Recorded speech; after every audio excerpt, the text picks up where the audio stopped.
I got the blues, but I don't mind. All I have to do is get to you, and then I feel just fine. I'm on a down, but not all.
Like no neighbors, so it doesn't fucking matter. And everyone at my dad's house is like deaf or losing their hearing, so when I start screaming in the middle of the night, they don't really care because they can barely hear me.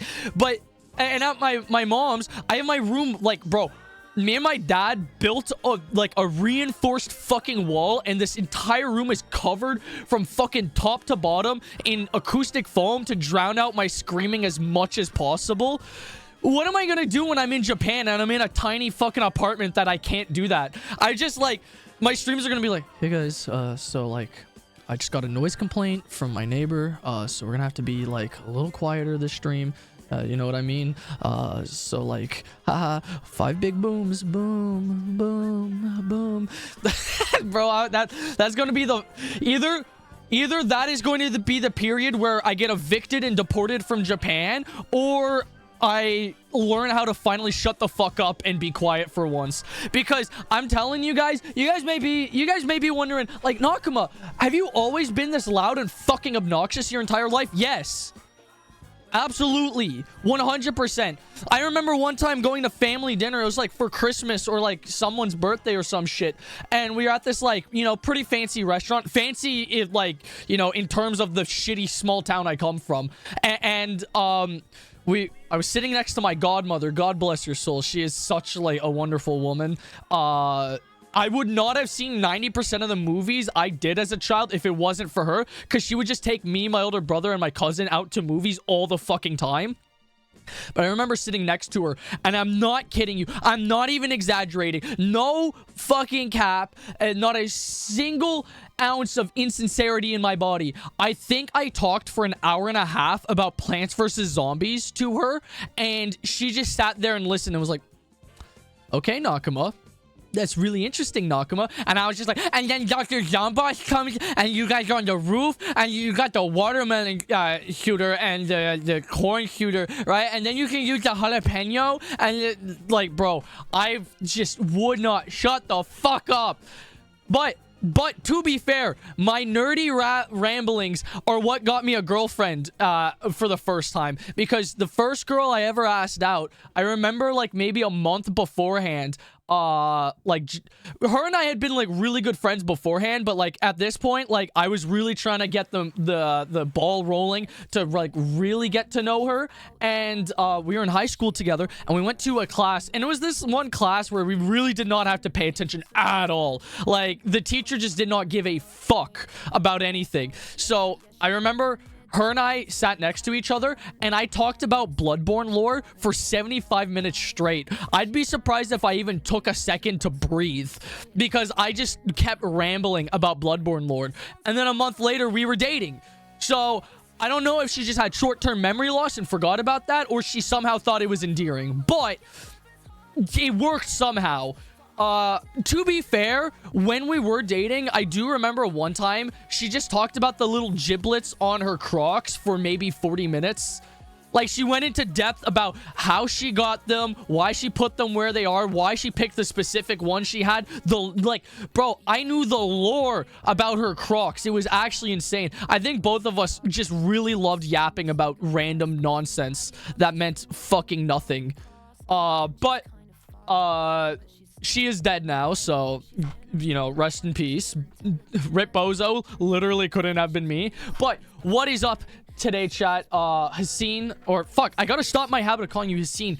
It's Hussein. Hussein. Now that I've realized it, I gotta, like, you know, trick my brain into saying Hussein instead of Hussein, because my dumb illiterate self does not know how to read. But I hope everyone's having a fantastic, beautiful Friday. I got off of work early today. I came home and did some editing. I am currently editing the VOD that, from when, a chat and I played some fun Fortnite. I'm telling you guys, I think this is shaping up to be one of my better videos. There are some really good clips. Yo, peace be upon you too, Hussein. Fuck. Hussein. There we go. But no, I'm really looking forward to uploading that one. I did end up procrastinating on that video though for a bit, so it's not gonna be uploaded this Friday. I think it's gonna be uploaded next Friday. But it's fine. I really, like, I know I keep promising this, but I really do want to get on that YouTube grind set and start, like, you know, actually making a lot more videos. But it's just been it's been a little difficult to get myself to actually do it, you know what I mean? But I'm working on it. You uploaded the damn thing. Unload it. I'm working on it. That's a little Chris Chan reference for anybody who gets that. But today, if you guys have seen the title, we were supposed to play Cyberpunk. But I decided I actually didn't want to play Cyberpunk today. I wasn't in the mood. But I did peruse Steam. I went under the free-to-play games and just scrolled a bit, and I found a bunch of different quirky-looking free games, and I want to go through them and see if these are worth your time. You know, I give an in-depth review of these shitty little games, because I think some of my favorite games to stream stream ever are always just the shitty games, or just like, you know, small games that no one's ever heard about that are dumb, or, you know, look dumb, or have some really cool premise. You know, they're just so fun to play all the time.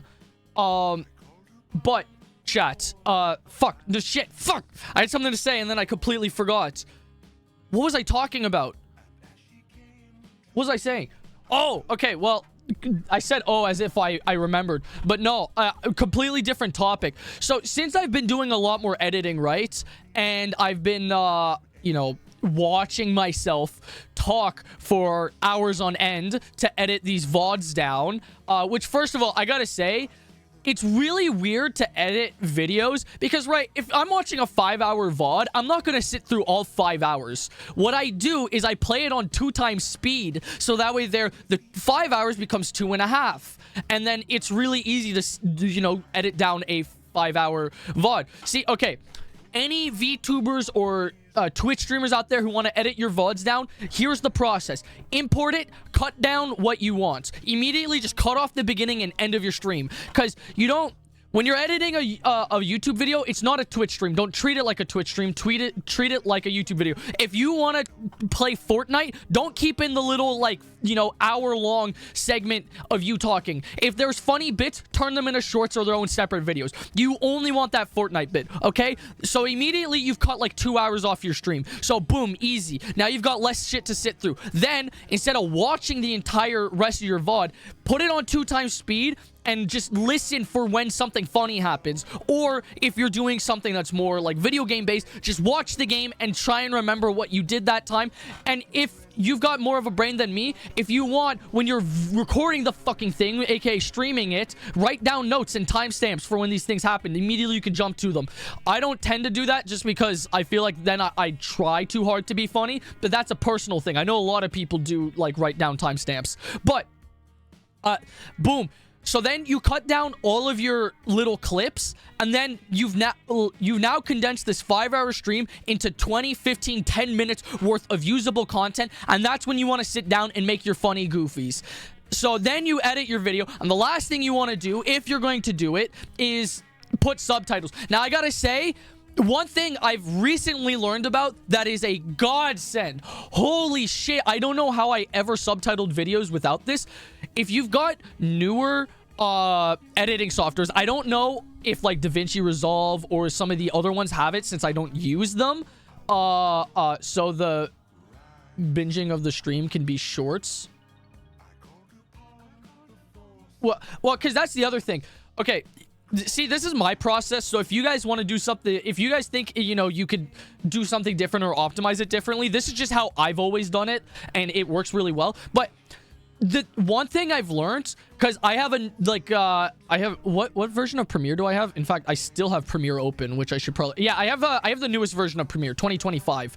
And 2025, I'm pretty sure this started in like 2023, but before this, I think I had the 2020 version, which did not have this, is the auto transcribe feature, where it'll skim through your entire video and immediately subtitle it. So then all you have to do is edit the subtitles to fit what you want. But instead of having to sit there, listen to what you say, and then transcribe it yourself, it'll transcribe it. Of course, you want to listen to it because sometimes it'll mess up or put the... Because here's the other thing. It'll split the speakers. It'll tell you when different people are speaking. So it's like, fuck yeah, this is so easy. But shit is so amazing. Because before, what I did is I literally just had to sit there and write the subtitles out for every single video I ever subtitled. And it was miserable. I remember when I was editing the video for Ahina and she told me she wanted it subtitled. I was like, ah, fuck. So the beginning of the stream can be shorts. Well, any part of the stream can be shorts, right? But it's because typically how a normal stream would go, right, is you have like, you know, 1, 2, and sometimes if you got a lot to talk about, 3 hours of just chatting at the beginning, right? You at least want a bit of just chatting at the beginning of your stream. And then you've got like, you know, your gameplay section and then your ending, right? Now, if you've got a funny bit or something at the beginning, you kind of just want to turn that into shorts because, like, usually in just chattings, you're throwing out a lot of quicker jokes. So that works better for, like, you know, shorts because you're telling stories. I think there's a tool for AI subtitles. I believe so. I've just never used them because I just, like, nothing against AI, right? In fact, AI for subtitles, I think, is a fucking amazing use of AI. It's just that I like doing everything in Premiere Pro, which is why that having it immediately there. And also, I don't know about, like, because I've seen some things about AI subtitles, but I feel like also just doing it in Premiere Pro, I get to customize it a lot more and change up how things are, which is just a personal preference if you really don't mind how the AI subtitles work out, because I like to animate mine a little bit, have them like pop on a screen and change colors of the subtitles depending on this or that, but again, that's personal preference. But yeah, no, it's just that, like, unless you've got, like, you know, a good 10 minutes worth of a single type of content during your beginning of your stream, then I wouldn't recommend turning that into a whole video unless you think it could really work out as a video. Because this is the thing too, right? Is that, like, these are just my ways of thinking about it, but it's like, also, if it works, it works. Don't halt yourself in creativity. One of my least favorite things in life is telling people they can't do something because it's not how it should be done. By any chance, good sir, are an alpha wolf?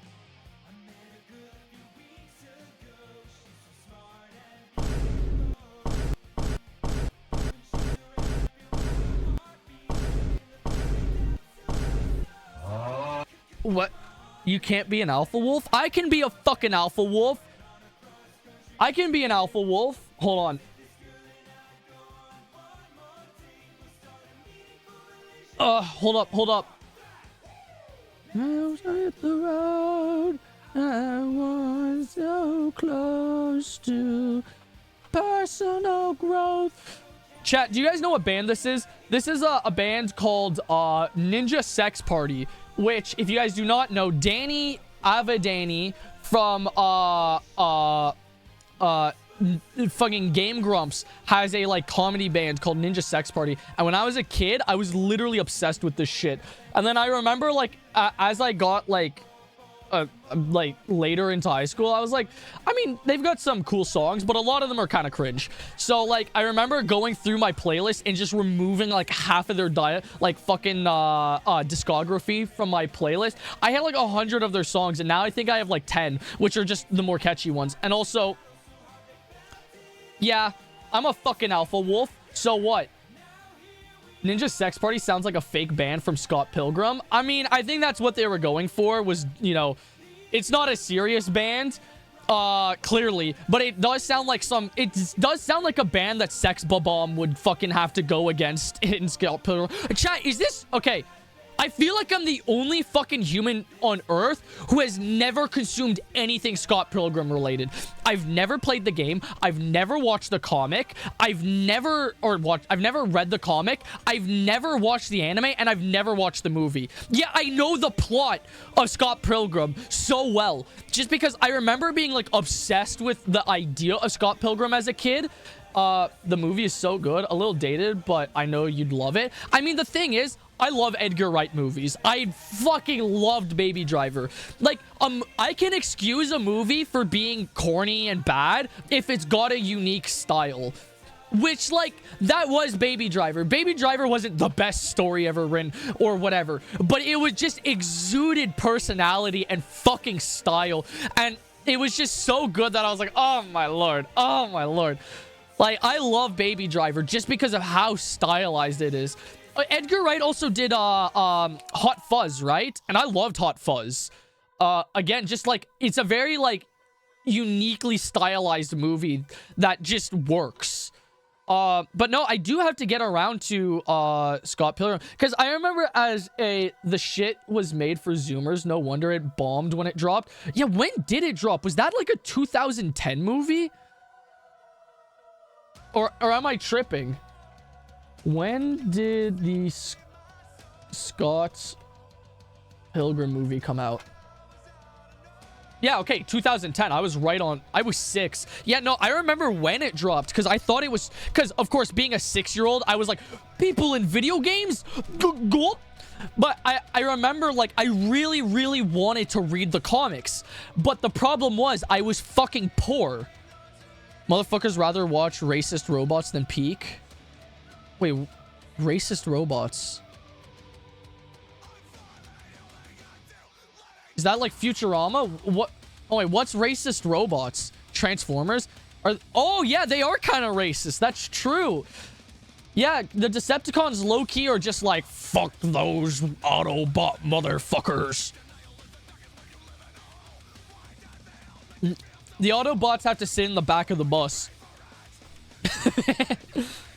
But, anyways, chat, no, okay, so the thing about Scott Pilgrim was I remember I really wanted to read the comics, but at this point, I was too young to understand that, you know, you could just pirate things or find them online, and the comics were really expensive on Amazon because they only had like the hardcovers at this point, because at this point Amazon was like brand new to where I lived, because like shipping would cost fucking like a shit ton.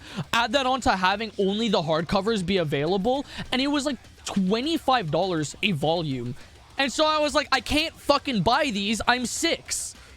So I just never got to read the comics. But I remember watching countless videos talking about Scott Pilgrim. In fact, there's this one YouTube channel, which I think if you guys like actually well-made, like video game and movie, what's it called? Like video essays, you guys definitely should check out this guy. He's called Uric Salad Bar. And I love this guy's videos. He's got like a really well-made like editing style. He draws a lot of his art and I love his style, but this motherfucker loves Scott Pilgrim so goddamn much. He has made so many fucking videos about Scott Pilgrim. Yo, SoCal, how are you doing, brother? I hope you're having a fucking fantastic Friday, man. Here's your hydrate. Oops. Delicious. Okay, window capture. All right, this is the guy's channel. This guy has I love this guy's videos. But yeah, he's just like, does he have a playlist of Scott Pilgrim? This fucking guy? No, I'm telling you, I fucking love this guy's videos. Like, he's actually like a really well-informed and just makes really good videos. Like, I don't agree with all of his takes there. I mean, that one video shitting on Squid Game's ending? Yeah, it's right here. 3 years ago. This guy, he doesn't upload very much. He's based. Yeah, no, I'm trying to find, like, his Scott Pilgrim videos. Yeah, Scott Pilgrim, the game, Almost a Disaster. He also made, like, the Oni Plays, fucking animated videos that I love. Bro, I fucking love Oni Plays. They're so fucking, they make me raffle, bro. They make me land a heckin' Rafflecopter. Did he delete his Scott Pilgrim videos, or am I crazy for thinking he's uploaded way more? I think maybe he just talks about it in a lot of his other videos. Because I swear this motherfucker has done like 1 million videos on Scott Pilgrim. The Scott Pilgrim comic sucks. No, it doesn't. All right, it doesn't. But I love this guy's videos. Kind of finding it fairly underwhelming. As an not an artist, as an editor, bro, just watching this guy's editing, I'm just like, holy shit. A fun romp with a bunch of gags and a spectacle of this shit's gotta suck to edit. But goddamn does it look fucking amazing. Than it is with the fight. I also love the Scott Pilgrim like art style. Is the anime any good? I feel like I heard so much like decisive things.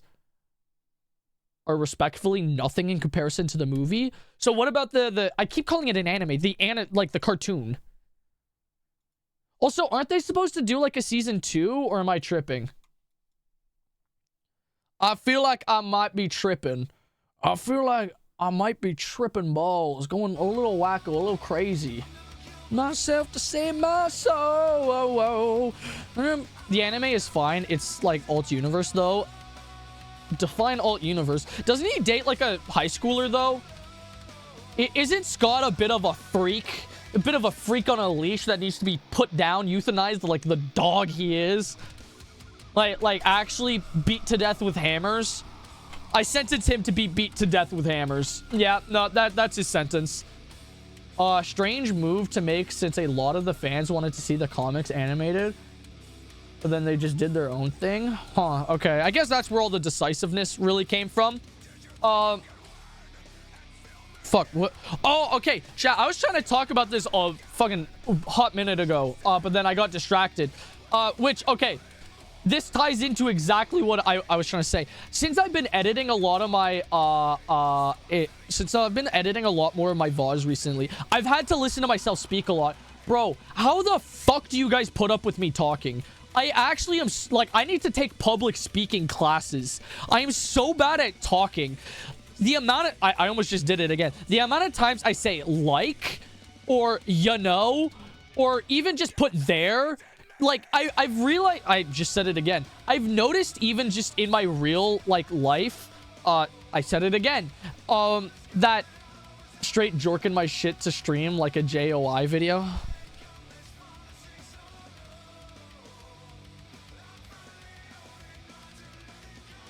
Go up. Now drag it slowly down, right down to the base. I want you to keep it there for a second.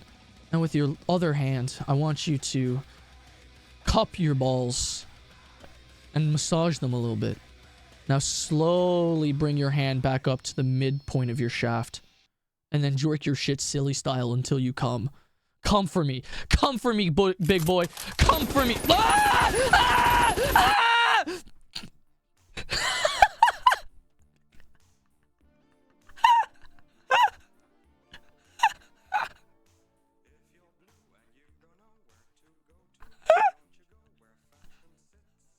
I think that might be the best clip that's ever been made on this channel. I don't think I'm ever gonna peak the fucking comedic timing of giving a JOI and then being fucking gunned down by the CIA. Oh my god, what a time to be alive. That's actually what happened to JFK. Fun fact for you all. But anyways, no, okay.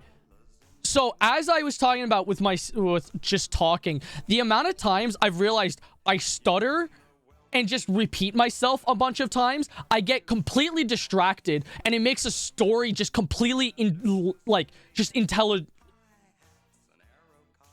not understandable. But the amount of times, like, I keep saying like. I'm in my own head about it now. And I'm like self-conscious about it. But sometimes when I end stream, I think to myself, I think, you know, oh, this one story I told could be turned into a really good, like, short. But then I go back to edit it and it's just not, like, good to edit. Because bro's got to stitch together like 5 separate clips of the same sentence because he keeps stopping. See, I just did it again. Because I stop in the middle of my own sentences to read chat, which ruins the flow of a story, or I get completely sidetracked and just stop telling the story and then get back on topic 10 minutes later, where then I'll re-explain the same thing. It makes it a nightmare to edit myself talking because it's just, like, motherfuckers talking during the movie SMH. See, I just did it again. But it's also like, so I say like a lot. I say you know a lot. I say there a lot, right? I'll be like, oh yeah, you know that, and I get you know, I'm trying to think of an example sentence, but it just comes out naturally. But it's like a very Canadian thing to do, I feel, you know, like, oh yeah, there, you know, I was going down to the Tim Hortons over there, y'all. You just, I was about to say, you know, again. I'm in my own head about it. Now I'm like super self-conscious. I can't stop. I'm just...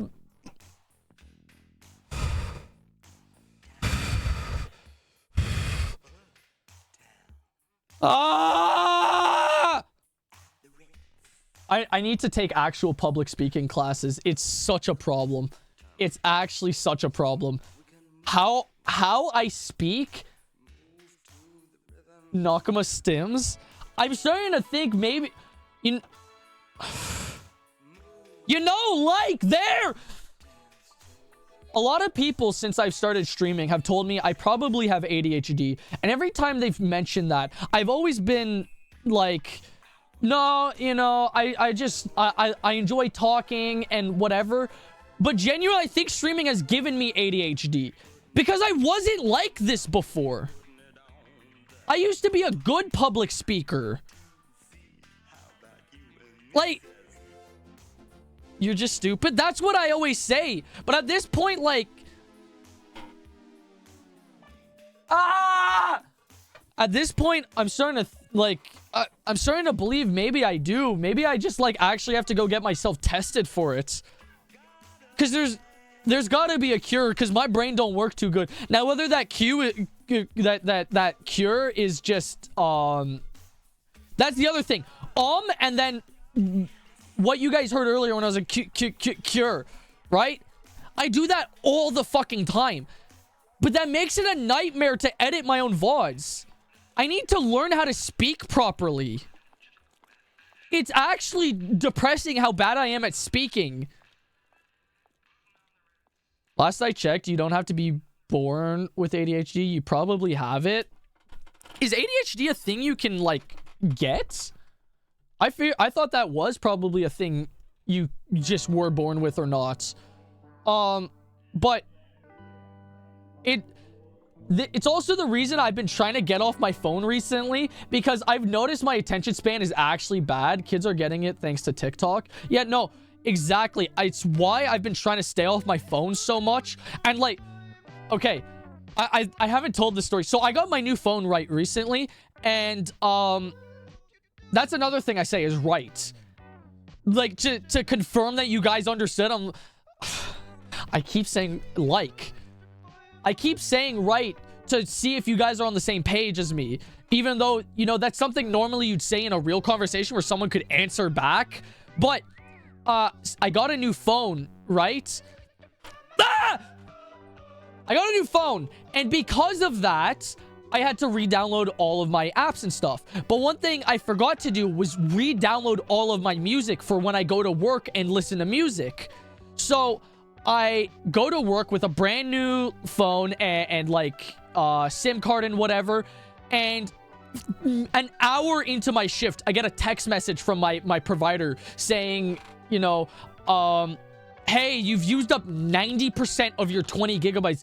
And I'm thinking, what the fuck? I just got this plan yesterday.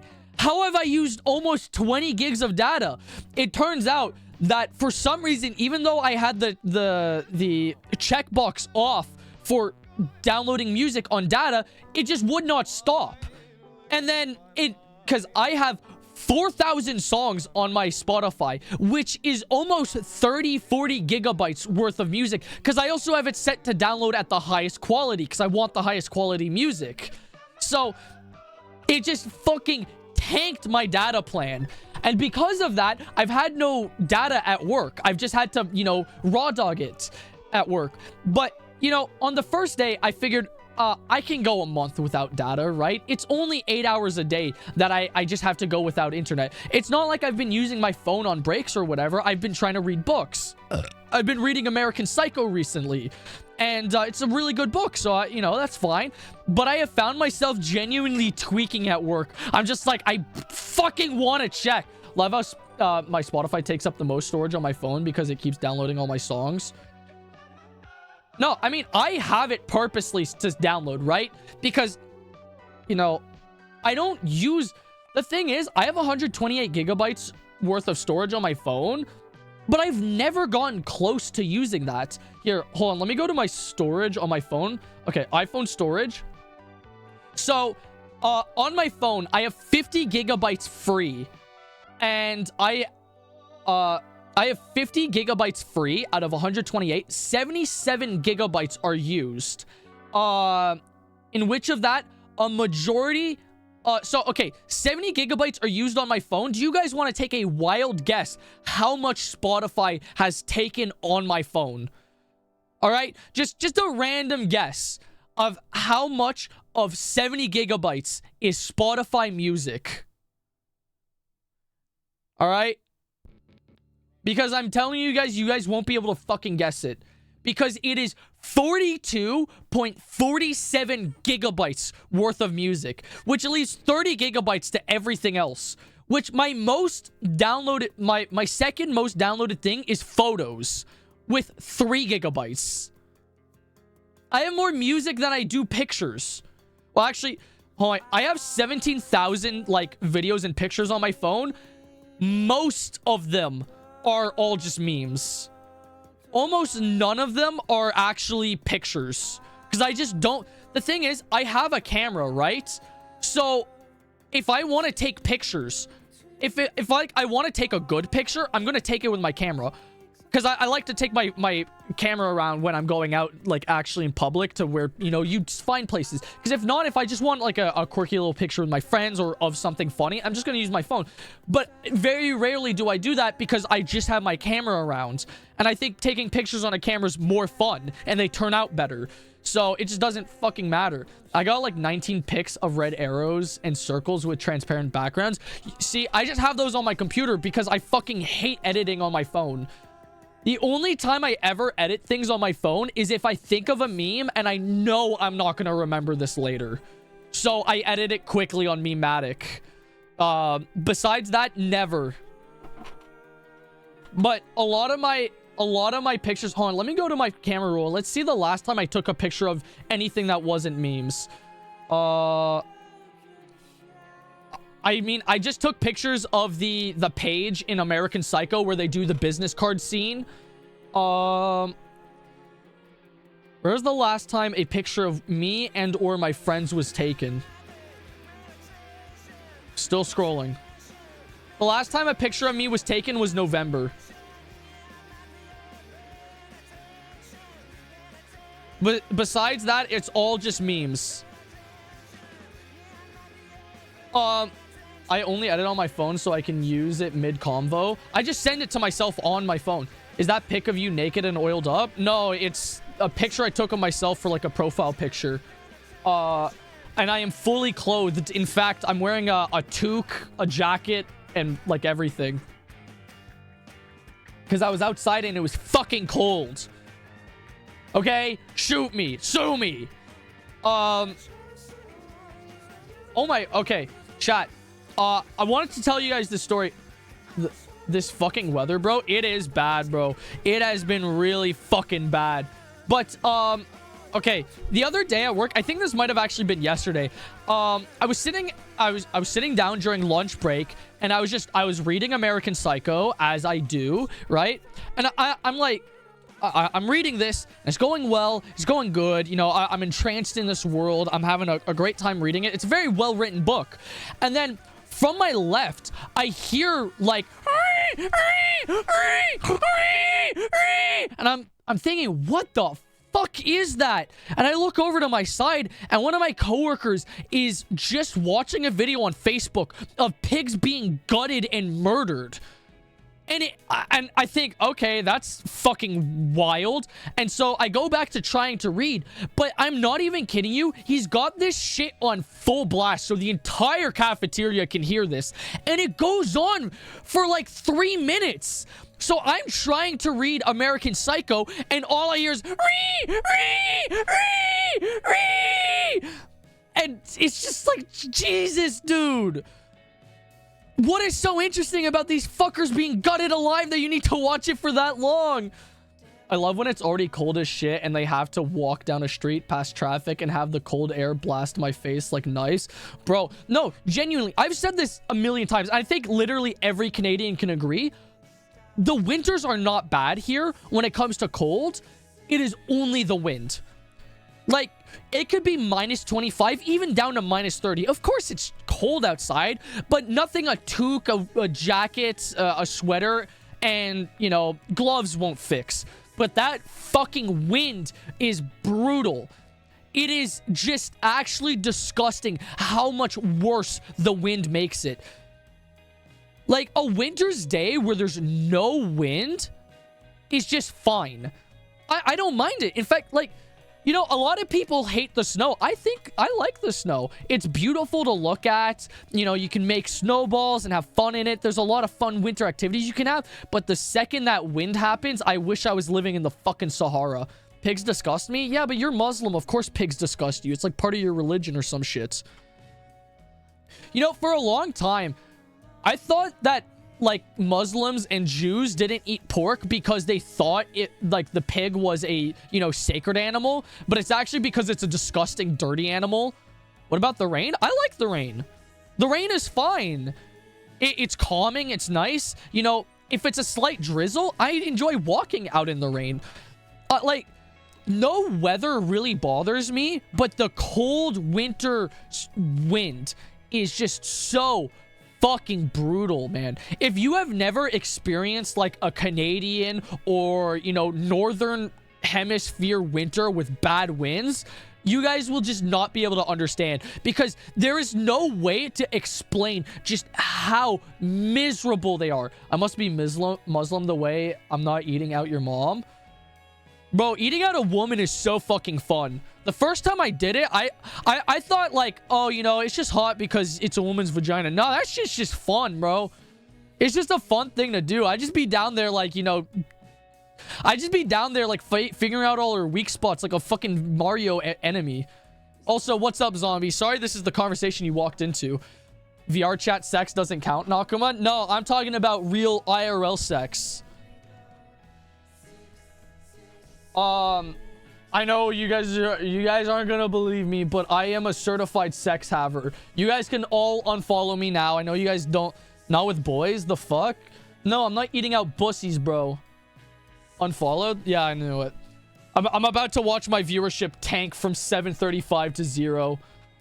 My mom's gonna be my only follower. She'll be like, Nakuma, I've got your back. I've got your back. But also, zombie, sorry. How are you doing? Hope you're having a fantastic fucking Friday afternoon.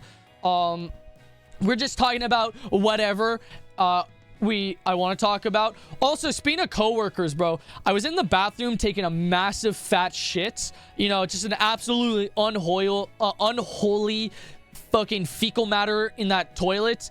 You know, letting the floodgates open. And I'm on my phone, just chilling out, maxing, relaxing, all cool. Say massive unfollow Nakuma. I'm saying do it. But I'm you know, I'm letting out this unholy shit, and I hear one of my coworkers enter the bathroom and say to another coworker, he's like, oh man, I'm gonna fucking shit myself. And then the other coworker starts laughing. He goes, it's not funny. Don't laugh. It's not funny. And bro, I'm sitting in the bathroom fucking like crying, laughing, hearing him just be like, it's not fun. Because I'm not even joking. That's exactly how he says it. He goes, it's not funny. Don't laugh. It's not funny. A friend caught me yesterday playing a hentai game. Bro, one of my friends has a screenshot of me playing Cuckold Simulator. It can't get much worse than that. But also, chat, okay. I feel like I'm crazy. Is talking to another guy while you're pissing in the urinal or shitting in the stall not weird? Is this not a weird thing? Like, I'm sorry, but if I got my butthole out or my dick out and we are not having sex, do not speak to me. Or, okay, actually, I guess not, because, like, sometimes when I'm out with my friends and we're, like, out on a wooded trail and one of us goes to take a piss and we're having a conversation, like, we don't stop it. But that's because we're friends. I don't know these co-workers.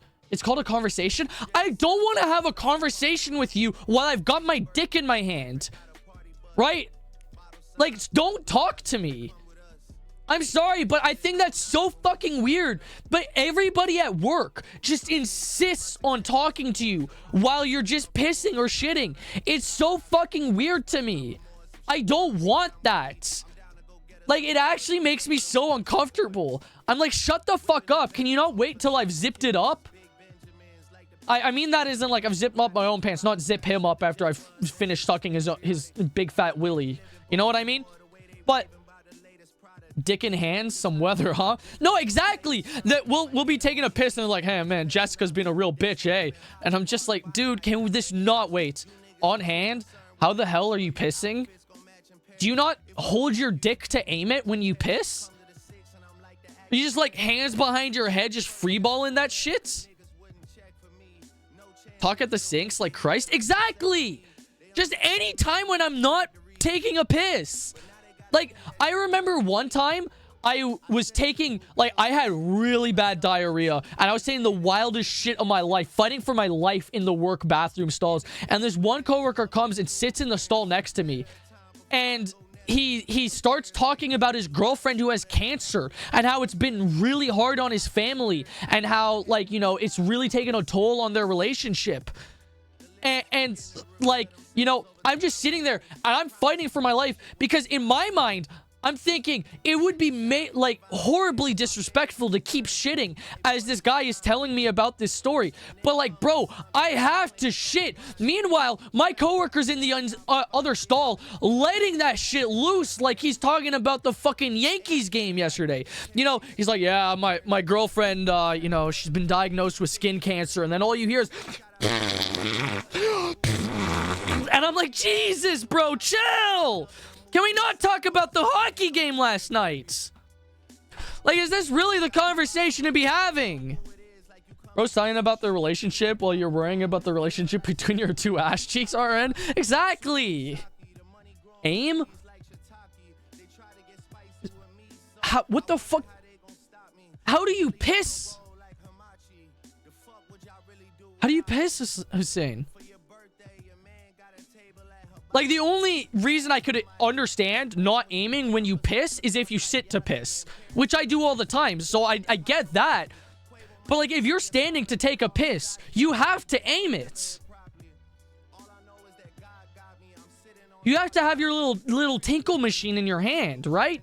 If not, that shit's going everywhere. And all my uncircumcised bros would understand that sometimes that foreskin just, like, puts your shit in two streams.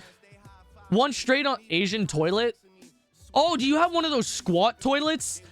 If they talk to me, I'm just gonna turn to them and add piss on them. Like the scene of the Diary of a Wimpy Kid. Yeah. Exactly. What the fuck is this furry talking about? First of all, I'm an alpha wolf. And second of all, I'm talking about when you take a little tinkle as a boy and you've got your foreskin still attached.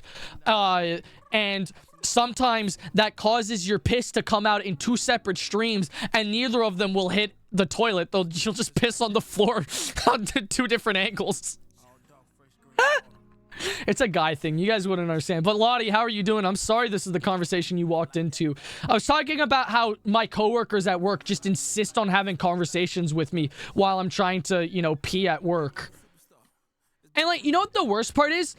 They'll look over at you instead, like, you know how you don't make conversation or you don't look at another guy while you're pissing, like especially in the urinal? These fuckers will try and make direct eye contact with you. And I'm just like, I'm pretending like they don't exist. Like, I'm already uncomfortable having this conversation. And then I just see out the corner of my eye, this motherfucker just like staring at me. You know those memes where it's like motherfuckers with blue eyes? It's just like that. And they're just staring you down as you're pissing. It's like, dude, stop. You're like triple my age. Your great-great-grandchildren are my age. Stop. I don't like it.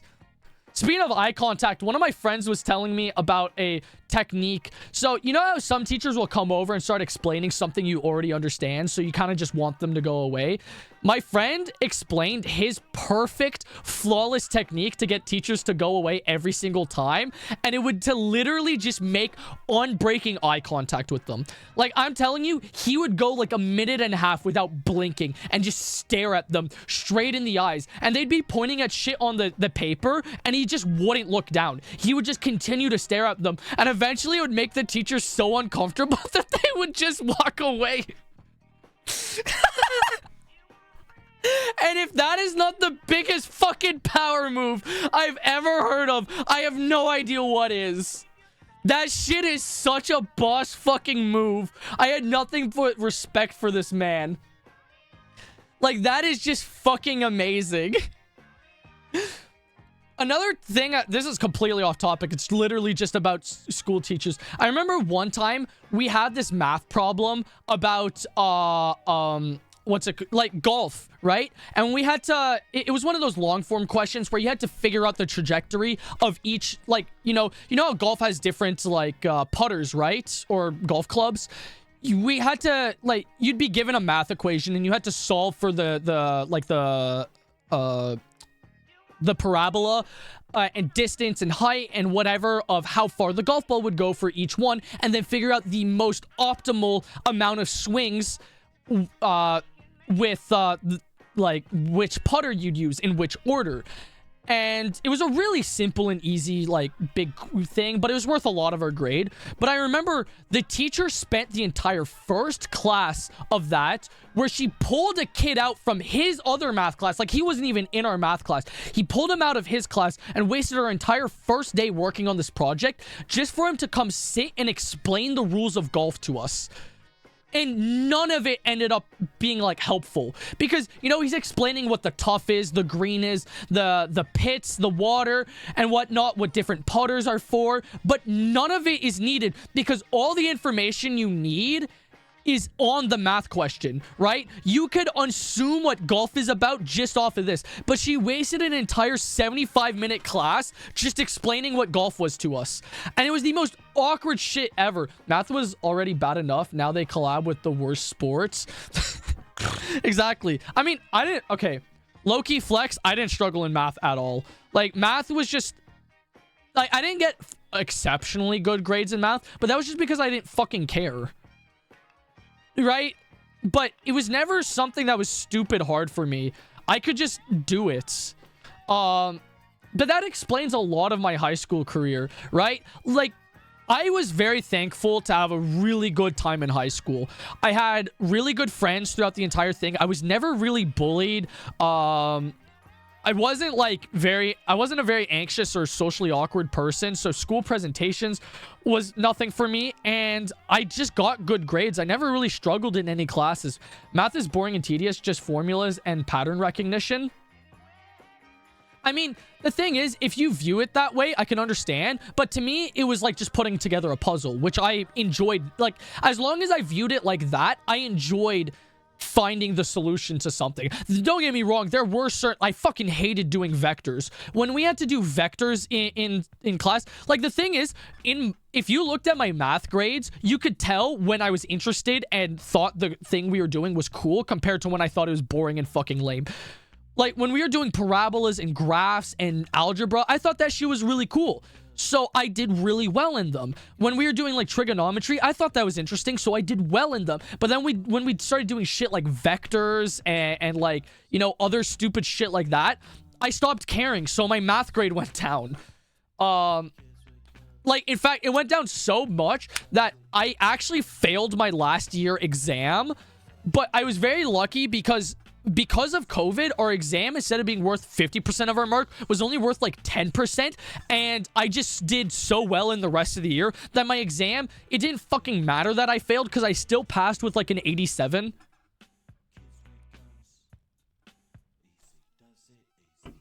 But the thing is, like I said, I was very lucky in my high school career. I think the biggest struggle for me was, that's actually such a flex though. I mean, it was, but the thing is, you also got to remember it's such circumstantial because, first of all, our big project that year was stupid easy, and I was working with my girlfriend and her twin sister at the time who had an average grade of 98 and 95 respectively. So, like, the thing was, I barely participate. I remember because we got extra bonus points on that grade, on that project, if we made our documentation look good and have jokes and stuff. So that was my job. My job was literally to write jokes and make stupid memes for our math page because the other two just took care of all the math with my high school and ended up passing with 51. Yeah, but you're in Ontario. You can pass with a 51. In Quebec, you needed a 60, which I think at least at least in Quebec high school, your two most important grades are Sec 4 and 5. They're what really matters to get your credits to go to, like, to get your high school diploma. The lowest grade I got in my Sec 4 year, which is just grade 4 of like high school, was a 60 in French. Besides that, I think my lowest was like an 85. And then in my Sec 5, which is my last year, I think my lowest grade was probably an 87 because, again, that was my French. But the thing is, See, in my Sec 4, the only reason I passed with a 60 was because my French teacher was really cool. Because I think I genuinely should have failed that year. But I feel like she graded me on not how much I understood the curriculum, but more just how much I had improved my French over the year. So she was like, I can give them the bare minimum to pass.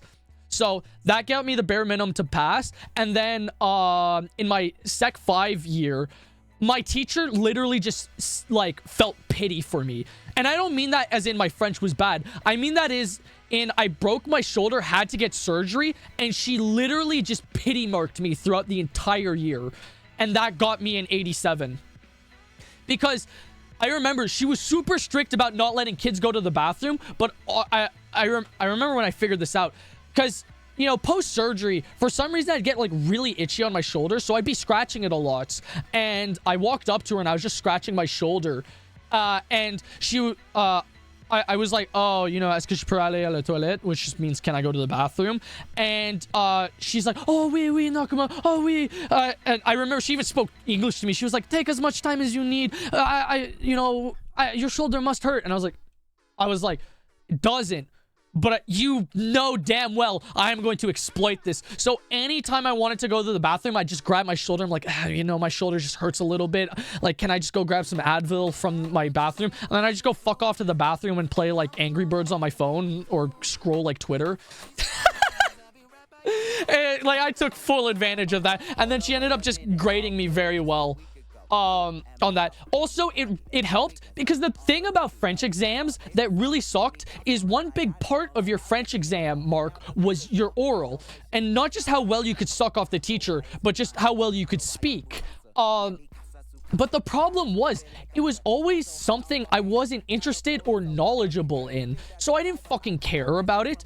Like, I remember one year we did extreme sports. Another year we did like animal abuse, which like, yeah, I care about, but it's like I didn't know enough about it to like write exams about it and then also be able to participate in like in-depth conversations about it. Like, you know, I was like, don't hit animals. The end. And then another year we did energy drinks okay, so in French you have like distinctions between energy drinks. So you have like boisson énergie, puis boisson énergie C. I can't remember the two different words, but basically it's the difference between like a Gatorade and a Monster, right? One is supposed to just pump you up on caffeine and sugar. The other one is supposed to give you like electrolytes. So that was our conversation for that year. The fuck are you supposed to talk about? What a shit conversation thing to talk about. But I was so lucky with my last year because the conversation was about music. And that's something I care about and I could talk about. So I didn't have to study it. And so me and my friends just went into the exam and just riffed on music. We just talked about bands we liked, what we looked in, what we enjoyed about certain types of genres, what we didn't like, you know, different eras of music. And then I remember we were doing so well. Like Kendrick. Actually, no, at this point I had never listened to Kendrick. Say what's something annoying in learning French? The conjugation. Because the thing about, so speaking normal conversational French, conjugation isn't that bad. Because the thing is, like in English, you have past, future, present. That's fine, right? But when writing French in an academic sense, there's so many different ways to conjugate a single verb, right? If you hear anybody talk about French, you will hear them bitch about this because it's so confusing but it's also so circumstantial, but you're expected to learn all of this, which I could barely conjugate verbs in English, French, in, you know, past, future, present. I feel like conjugation is really always one of the hardest parts about learning any language because every language has such damn we speak the best language. Grr, English makes no sense either. No, I feel like 90% of languages just have really dumb ways to conjugate. That's easy, just like Arabic. I mean, the thing is, see, Japanese has really easy conjugation. There are 6 different ways to conjugate a single verb. Or not a single verb. So the thing is you have 3 separate verbs. You have like you have your there's the special, or not verbs, but like verbs. No, not verbs. So to conjugate a verb, you have your u verbs and ru verbs, which conjugate slightly different, which basically just like it consists of like removing the last consonant and like adding something to the end, and then you have your exception. But the thing is, the exception is like 3 words, so it makes it really easy to learn, and then the other 3 are just to make them polite. So you have casual and polite, and it's really easy. When it comes to adjectives, 2 motherfucker, 2 different ways. It's like, it's really, really convenient. English is so dumb because it follows no conventional like a structure. Words are just conjugated however they feel like, and French is just super convoluted. See, if you can memorize how to conjugate a verb in French, it's not hard to remember which verbs conjugate how, because in French it follows a system, but it's the fact that the way you conjugate them and the different contexts in which you conjugate them is just so redundant and stupid that it becomes weird. And also in French, there's different ways to conjugate different verbs depending on if they're masculine and feminine. But that's pretty easy because the rule of thumb is if the word ends with a fucking E, it is almost always a feminine word. So it's pretty easy. And usually to conjugate a French verb, you just add an E to the end of it. But again, that's just the general rule of thumb. There are exceptions, and it makes it stupid. Languages are just really confusing. But that's my little rant about French. Sorry, chat. I'm eating a good thing of poutine. I'm fucking starving. Looking like a mirror bell ring. Just one looking up. Okay, chat. One thing I've realized recently, because for once in a very long time, I'm talking like maybe 2 years, I've actually gone on like a pretty healthy sleeping schedule. I go to bed at around 10 to 10:30, at the latest 11, but that's very rare. And I wake up at 5:30 to 6. And it's gotten to the point where, you know, I can start naturally waking up in between those 2 times. And it's been really good. But there's very objects in Arabic, every object have genders. I feel like a lot of languages actually have gendered objects. But the thing is, in French, it's pretty easy to distinguish which words are feminine and masculine, at least. But I could also be biased because the thing is, in my mind, it makes sense just because, you know, see, if I'm not sure which gender the word is, I basically just try and use it in a sentence and see which sounds natural, because it's like, would you say un crayon or une crayon? Well, it'd be un crayon, so it's a masculine word because un is the masculine, une is the feminine. Same with les and la is the feminine, les is the masculine, unless you're talking about many things, because then it's always les, because it's les.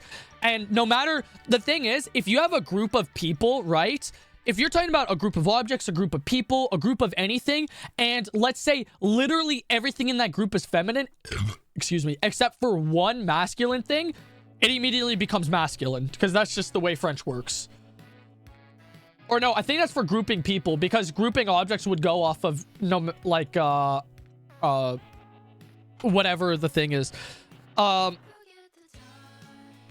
it's like, you know, window, for example, which is fenêtre. It's like le fenêtre or la fenêtre. Well, la fenêtre sounds more proper, so it's a feminine.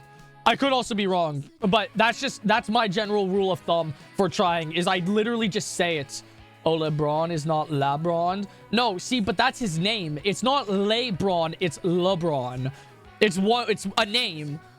LeBron. Plus, it doesn't end with an E, so it'd be a masculine word, so it would be le. Unless you got many, then it'd be Lesbron.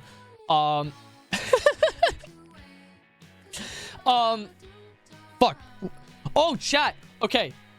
Tomorrow, I don't know if any of you guys follow Tomo on his social medias or in their Discord, but they are holding a the first ever VTuber wife game, right?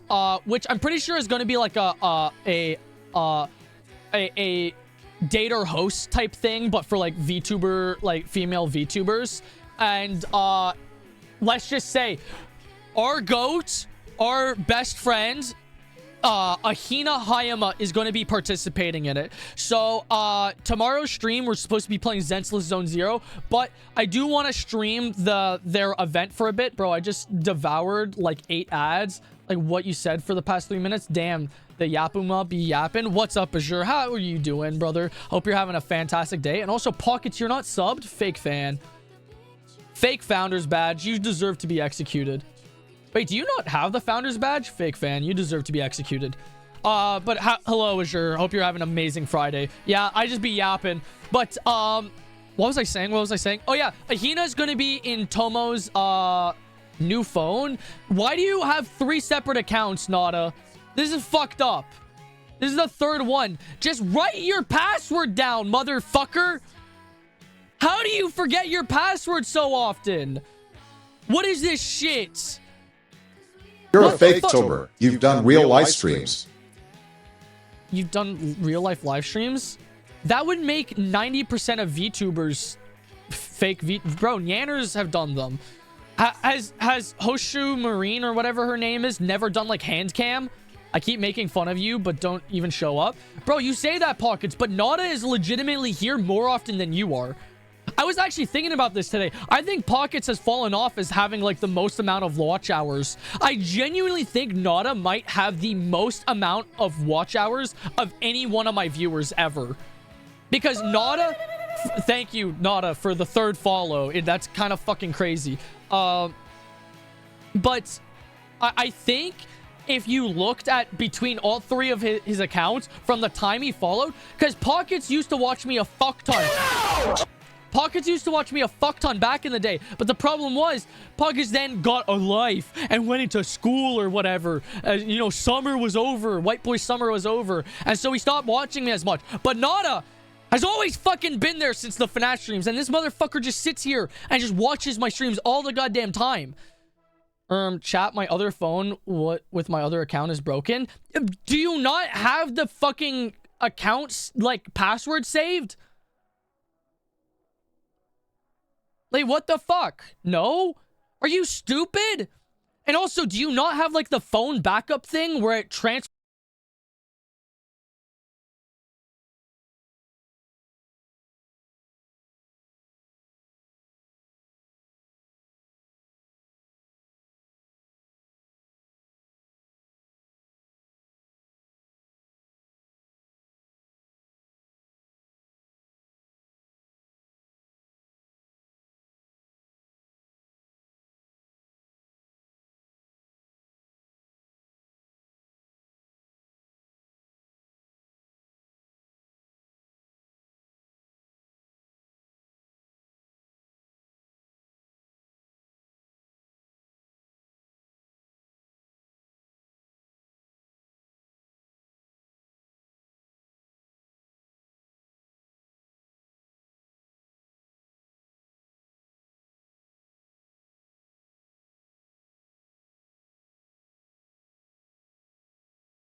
unfamiliar. I mean, the thing is, don't get me wrong, I understand the hate. He's an annoying character. But the thing is, like, you know, the thing is like everybody in Better Call Saul is a bad guy. So why is Chuck McGill get all this hate? It's literally, see, I feel like Chuck McGill gets the Skylar treatment. It's just an antagonist to the main character, so people are like, annoying, cringe, gay, get out of my face, you know what I mean? But the thing is, Chuck is actually a really well-written character, and I think he is a really good character. Don't get me wrong, I think he's annoying and he should die, and I'm glad he did. But comparing him to Skylar is so real, LMAO. It's literally the exact same thing. It's why people hate him. People always need someone to dislike. Well, some people, they're weird that way. No, the thing is, right? If you're watching a story, there has to be some sort of problem, an antagonist, a problem the character has to overcome. And that is Chuck in the first 2 seasons, which is why I understand where the hate is coming from. But people will legitimately tell you there is no redeeming qualities about the character and that he's an awful character with nothing to him besides just being an awful brother. Is he an awful brother? Yes. But he's a well-written antagonist. That's what makes it so intriguing. See, the worst villains have no redeeming qualities. No, the thing is, I disagree with that. I think a good villain, right? Like, have some Beauty and the Beast fucking, whatever his name is, where he's literally got no redeeming qualities. It still makes a good movie. But the thing is, the best villains have something that humanized them. I disagree with that. I feel like a good villain could be just straight up evil for the sake of being straight up evil. I think that can be fun. And I think it can result to a lot of good, like, villainies. Like, the Joker in 90%, I didn't say all good. No, but the thing is, I disagree with the statement of best. I think a lot of the best villains can be straight up evil for the sake of, yeah, exactly, the Jonkler. He's one of the best villains ever made. I love the Joker, right? But unless you're going with, like, you know, the fucking Walking Phoenix Joker, 90% of Joker's portrayals have zero redeeming qualities. He's just a shitty guy and is evil for the sake of being evil. And I think that's fun, and I think that's great. I agree with that, actually. You either need to go hard in either direction. Yeah, well, I wouldn't say hard, because the thing is I feel like some people are just the spawn of Satan. Sometimes, yeah, I feel like if you're going to... He's evil because he's bored. Yeah, and I think that's good. And because if anything, I think the trend of needing every single villain to be a sympathetic villain with some cool, sad backstory is a little annoying. Like, I do genuinely just miss having a villain just be evil for the sake of it. But don't get me wrong, I love having a villain that you can sympathize with. Handsome Jack is a perfect example. Yeah, he's just comedically evil, and I love that. Like, but the thing is, he's comedically evil who also has a somewhat sympathetic backstory, which he's a great example of it. It's like, you could have the cartoonishly evil and just asshole persona while also having a somewhat sympathetic background. And it's a great, well-written villain. But, you know, Nakama, have you ever heard of Unwind? No, maybe? It sounds a little familiar, but I'm not sure what this is. I'm looking at this. It does not look familiar, no. Is it a book series? It's a book? Yeah, I don't read books. His backstory eventually getting revealed to be he was always an abuser just makes it better. Yeah, and it's great. I love him. I love Handsome Jack. But,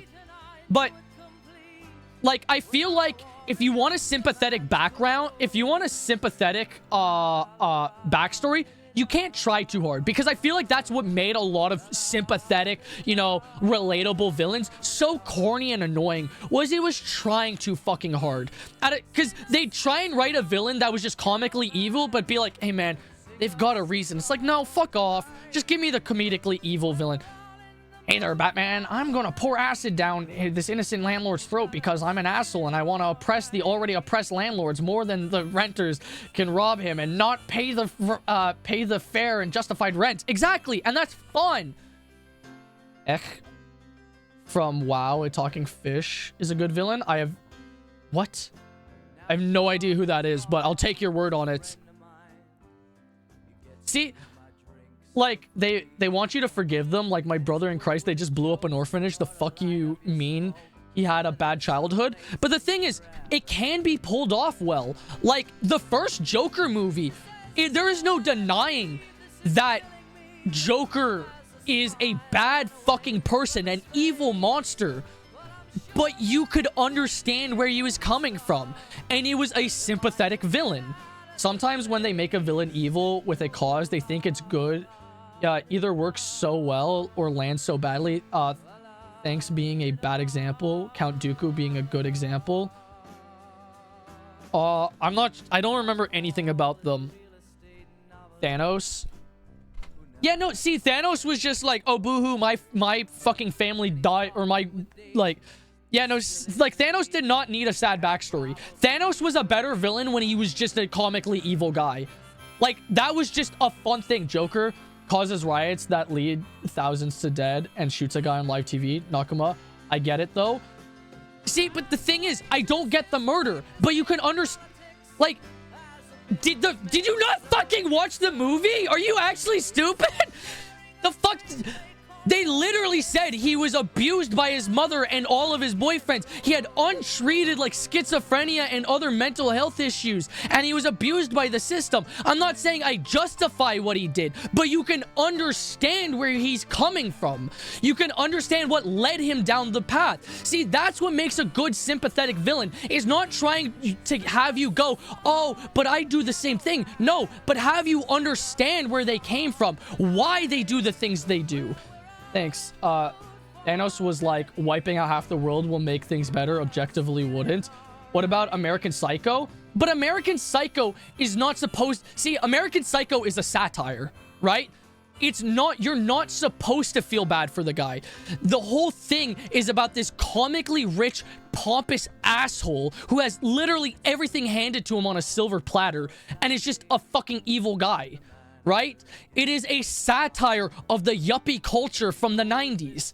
I like when the villains make you go, bro did some evil shit. I get it, though. Count Dooku joined the Sith and started an opposition government to the Republic to oppose corruption, but ultimately made a more corrupt government. I don't remember that. I think I'd have to rewatch Star Wars. American Psycho never did anything evil. He just thought it. But that's the thing, is we don't know what...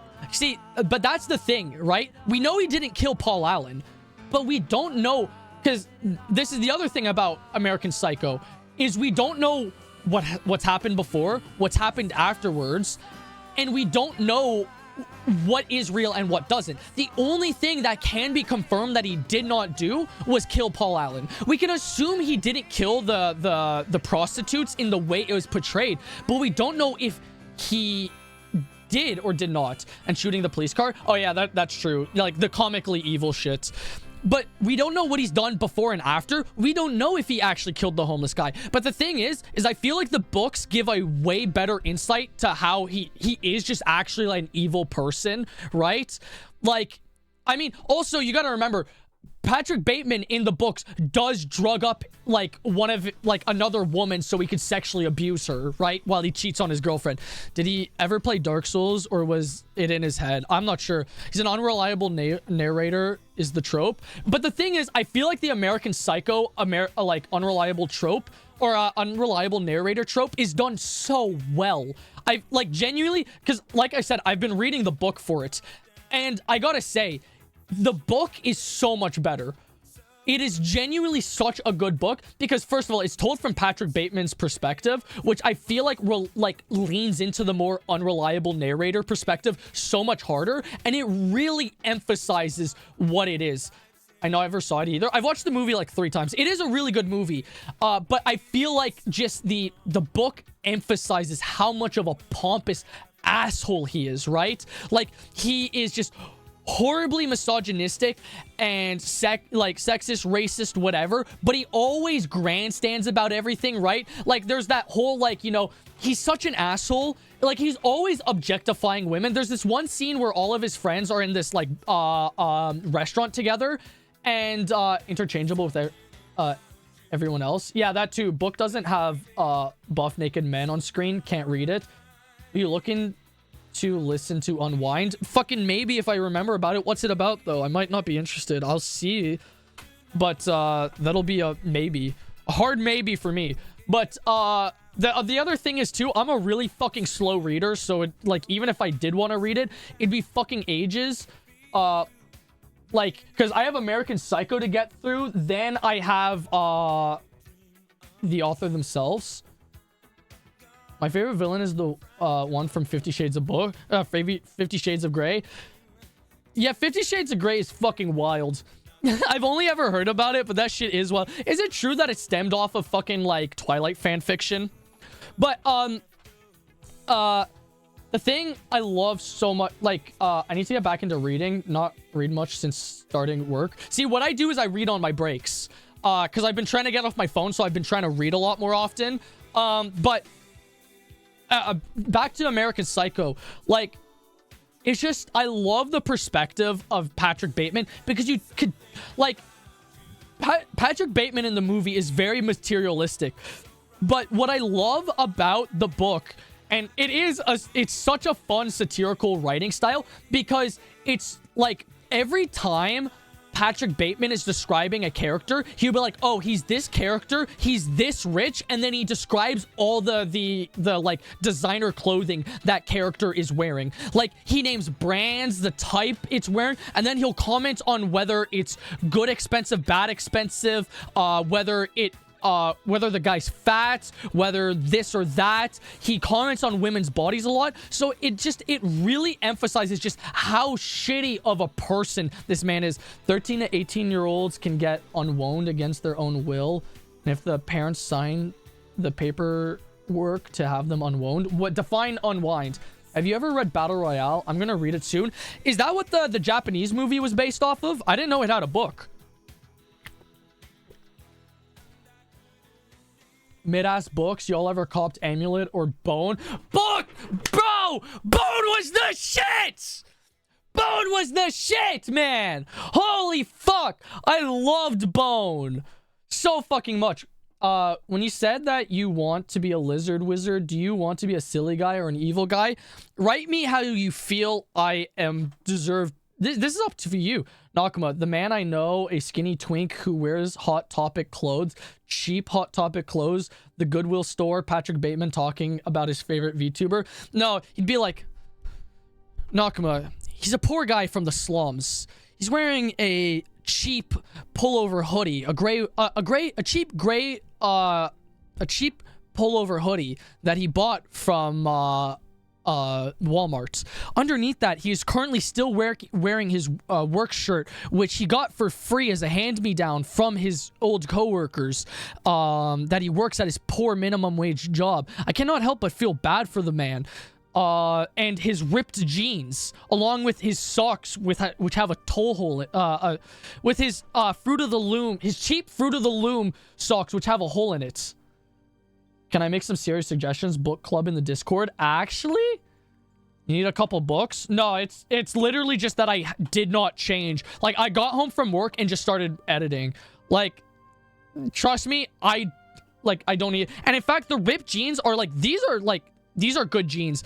Like, they're pretty expensive jeans. Don't worry, I got them for free. My ex-girlfriend's mom was just like, hey, Nakama, what size jeans do you wear? And I was like, I wear this size. And she was like, oh, I just got, like, hand-me-downs from, like, my sister. You want these jeans? I was like, fuck yeah. So I took them, and they're really high quality and really good jeans. But just today, I ripped them. And I'm actually so pissed because these were my favorite pair of jeans. And the hoodie I'm wearing, I say it's cheap because it was, but it's a good hoodie. I like this. And the work shirt was just because I just did not take it off. Evil Patrick Bateman be like this upstanding man that's very handsome and cool, wearing some very nice clothing today. Yeah, I get them sewn back together. I mean, I am. I'm going to get my grandma too, but it's more just I'm pissed that it happens.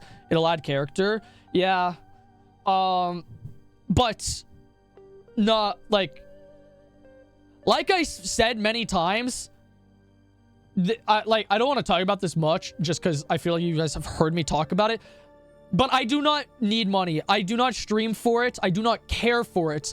Any money that is donated goes right back into streaming. It helps fund games or whatever. Currently, all the donations are going towards working on the merch store, which is going to be fucking epic.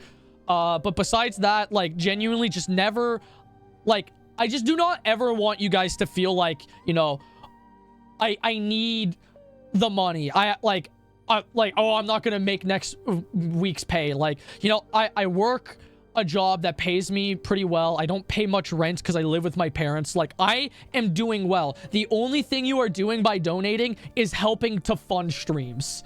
And don't get me wrong, I'm genuinely so fucking appreciative to anyone who ever gives bits, no matter how much or how little. And I'm so thankful to anyone who's ever subbed or gifted or even just watched me. It's just like, you know, I appreciate it a lot. The way it should be. Yeah, but I mean, I know a lot of, like, some people, like, you know, it helps them put extra, like, food on the table or something, right? Or, like, bigger streamers where it's their full-time job. I get that. But, like, to me, it's not why I do it. My favorite thing about streaming is just being able to talk to you guys and just be able to let my, like, you know, just be creative. And it's an outlet to be creative. And that's just what I enjoy about it. I know I fuck around in chat, but I can tell you're an artist in the scene, in that sense. Yeah. I mean, it's like, I also don't mean this as like a way to like deflect any criticism, but it's like, genuinely, if I was doing this for the money, I'd be doing this in the worst way possible because all I've ever done is lose money streaming. I have lost so much money streaming. But it's because this is what I want to do. Like, I remember being in high school, spending all of my fucking work checks buying camera equipment and microphones and you know, fucking gimbals for my cameras and shit just because I loved making short films. And it's also why I want to provide cheap merch for you guys. More financially viable hobby than shit like cars. Yeah, but at least you can resell that car. And a car will get you laid. Wherever I see subathons, all my friends sees is money, please. All my mind sees is money, please. I mean, no. See, I gotta hard disagree with you on that. Because, first of all, I've always thought the idea of a subathon is really fucking fun. But in my mind, okay, see, this is something you wouldn't really get from an outsider perspective, which is why I can understand the money side of it. But genuinely, viewers love subathons. But that's what my mind always goes to. No, and I get that, right? Because before I ever became a streamer, I thought that too. But people love subathons. Like, I'm not even kidding you. If you've already got like a small viewership, I'm talking like maybe a 20 viewer Andy type streamer, right? And you do a subathon, it is fucking amazing for growth, right? Like, people love watching subathons. It's why when Kai Snad and Iron Mouse does it, like, I've seen some VTubers I've watched go from smaller streamers and then they do a subathon and suddenly they're pulling in way more. Like, people love watching subathons, so it's genuinely just a really good way to grow. It's also a good way to bring in money, which is why I've mentioned this before. I also feel old whenever I see I'm Only Sleeping streams. Dooley, so it's a VTuber. He sounds like it's a corp decision trying to figure out how to boost sales. You see, the viewers love spending money. No. Because the thing is like most like subathons usually keep going because you've got some huge fucking whale that just keeps like every time the timer's about to go down, they gift like a billion jillion subs. But that's also like you need the viewership to do that. But it's like, the thing is, you could legitimately have like a 3D, because the thing is, you could have a capped subathon where it's like, you know, or just like a streamathon where it's like, it's not even dependent on how much subs you get, where it's just like, I'm going to be streaming for like 2 weeks straight. People love that shit for some reason. And I get it, because I like watching subathons too. It's just, it's a really like good marketing strategy. But it's why I'm going to be doing a subathon. Well, not really a subathon. It's going to be like a streamathon, but also like I'm going to have like, you know, things set up for the amount of subs donated. But I will be donating 70% of the proceeds to a charity of my choosing. I haven't picked the specific charity yet. But the I'm looking into finding a what's it called? Yo, Daiki Ace Vibes. Thank you so much for the follow, brother. I hope you're having a fucking fantastic Friday. I really appreciate the follow. And welcome to the cult. I'm just yapping about random shit and talking about the debut of my new model. I was kidnapped by my friend Lamau. Who is your friend? Are they part of the chat debut? Shut the fuck up, Danny. I will smack the shit out of you. Oh, okay, Zombie. Well, thank you, Zombie, for bringing over your friend and welcome into the stream. I appreciate it. But no, I will be when it comes to the subathon I will be doing in April, 70% of the proceeds are going to be donated to a charity. I haven't picked the specific one, but I want to donate it to a charity to help prematurely born babies, because my youngest sister was born 24 weeks or 22 weeks early, and it almost killed her and my mom. It was a really scary time. And, you know, just as someone who can relate to, you know, the struggle of the family, the mothers, and the child involved, I feel like, you know, it's something that means something to me, and I want to be able to help other families be as lucky as I was to have both my sister and my mother survive it, because I know a lot of people, you know, aren't as lucky as me. Pick a relatively small charity. My fiance is the chair of a small charity, and they need and will use it a lot better. The thing is like I said, I haven't looked into it. I'm literally just like, the thing is I'm probably just gonna ask my mom, because I'm assuming my mom will know of one, and if she's got a good pick, I'll probably just pick that one, because I feel like if anyone would know, she'd know. If not, I'm just gonna do my own research and find which one really just helps the most amount of people, big or small. But yeah, that's the plans for the subathon. Enough sucking my own cock about it. Also, chat, can we just take a second to give me a round of a fucking applause for sitting here for an hour and a half and not having to go piss once? Because something big, the money may end up in CO's pocket. Well, exactly. That's why I want to do my research into it. I want to find which charity just has helped and can help the most amount of people. The better streamer? What the fuck? I was on TikTok when I was sent the link to your stream. Oh yeah, because you guys don't have it banned yet. Acting like you weren't pissing yourself the entire time. I was. I actually stuck a catheter down my urethra, and now I'm here. Fuck, I had something to say about TikTok. I thought about it at work, and now I completely forgot. The fuck is a goddamn tic-tac-toe? What the goddamn shit is a goddamn tic-tac-toe? TikTok? There was this one manga I read that was like a satirical, like, you know, manga, and they called it Dick Cock. And I thought that was really funny. I remember one chapter opened and it was like, hey Tatsumaki-chan, you want to make a dick cock? And then they made a dick cock. And it was not about sex, in fact. Red Notes, pretty much us feeding my delusional self.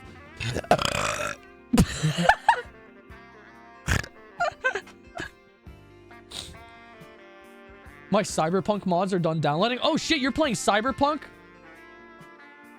Fuck yeah, brother. Also, chat, I gotta ask you guys, excuse you, thank you. Okay, because I've been thinking about this a little recently, right? Do you guys want me to continue playing Cyberpunk on stream? Because at least I was watching Masked Men TikToks. The fuck is that? That's some sort of cult?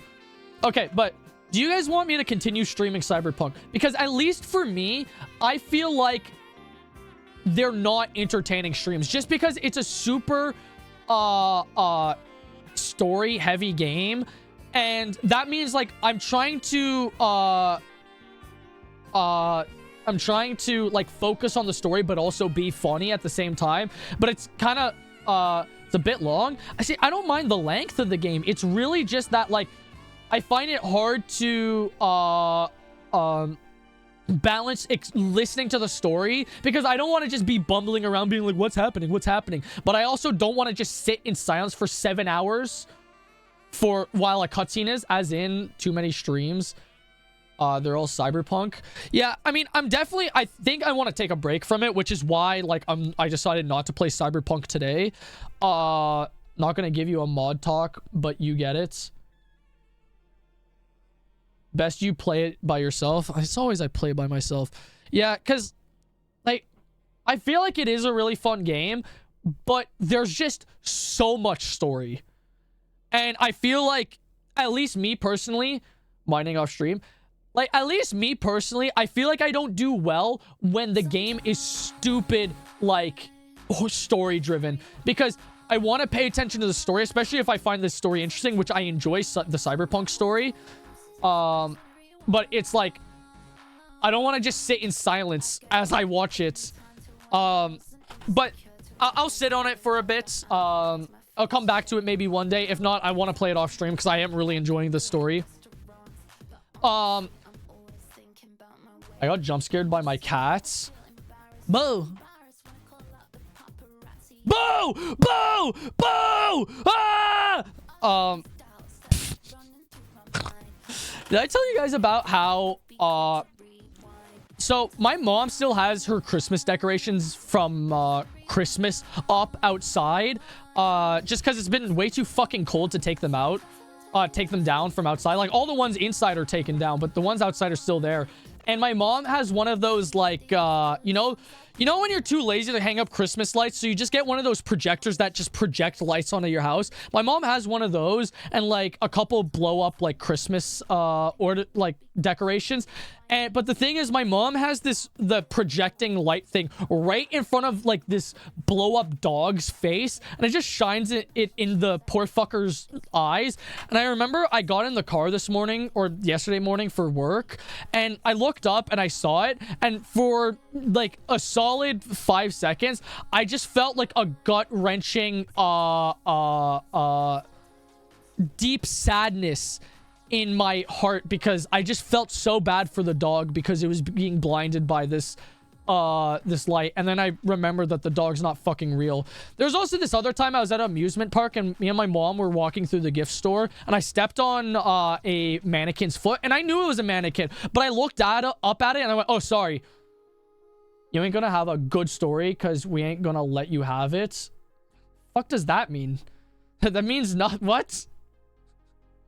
My horny ass could not own a blow-up Santa decoration. That is true. It has been really hard to not fuck the Christmas decorations outside. Especially my mom has this one, like, plump-ass, thick-ass hippo, and it low-key reminds me of the hippo from Madagascar, and it has been so hard to control my temptations. Oops, BRBRQ. Well, great timing, because I gotta go piss. So I will BRB myself.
up, motherfuckers? I'm back. Ooh. All right. Good night, Hussein. 1 hour, 40 minutes. People have a new record on the Pissathon. Yeah, no, genuinely, I think this might be the longest I've ever gone. But, chat. Something I was thinking. Okay. So, one of the artists I commissioned for the merch drew this fucking amazing, fucking jaw-dropping piece of cyberpunk art of me for one of the shirts. It's gonna be the Nakama 2077 shirt. He's also been watching some of my streams. So hello, if you're here, thank you. Your art is genuinely fucking amazing. Like, actually, thank you so fucking much. That thing is beautiful. And okay, the story I'm about to tell, I mean, by no way any disrespect to this guy. I genuinely love this man. He's such a nice, wholesome guy, and he's so fun to talk to, and he's a great, talented artist. But I just thought this was a little funny. Especially with, like, if you guys are ever on Twitter, you guys would see, like, sorry, I left for a bit. I'm back now. Hey, man, you don't gotta apologize. Take care of yourself before me. I'm just a random fucking guy on the internet. Could always stream Cyberpunk in Discord. I mean, I could, but, like, the thing is it's like, I don't want to boo-hoo, woe is me, but, like, I feel like nobody shows up when I hop in the Discord call, but that's whatever. It's me, by the way. What's you? No, it's not you. I'm joining your server. Thank you, man. I appreciate it. Oh, here he is, SFL! Man, this is him! Oh my god, bro. He drew the cyberpunk art. It's so fucking good, bro! It's only me and Pockets who ever seen it, so SFL, it's classified information. Do not tell these people anything about it. But, bro, genuinely, I have not been able to stop looking at it. Sometimes when I'm at work, I just pull up my phone to look at it. It's so fucking beautiful. It actually blew my mind. It actually, like, I don't mean to sound disrespectful, but when I commissioned you originally, I was like, oh, he's gonna draw some good art. But, like, my expectations were no, like, they weren't like, you know, like, oh, I'm about to see the best fucking art piece ever made. And then you just came through, and it was fucking amazing. It was, like, bro, I'm not kidding you. When I saw the fucking, like, final product, my jaw dropped. I was like, what? It's so fucking good, bro.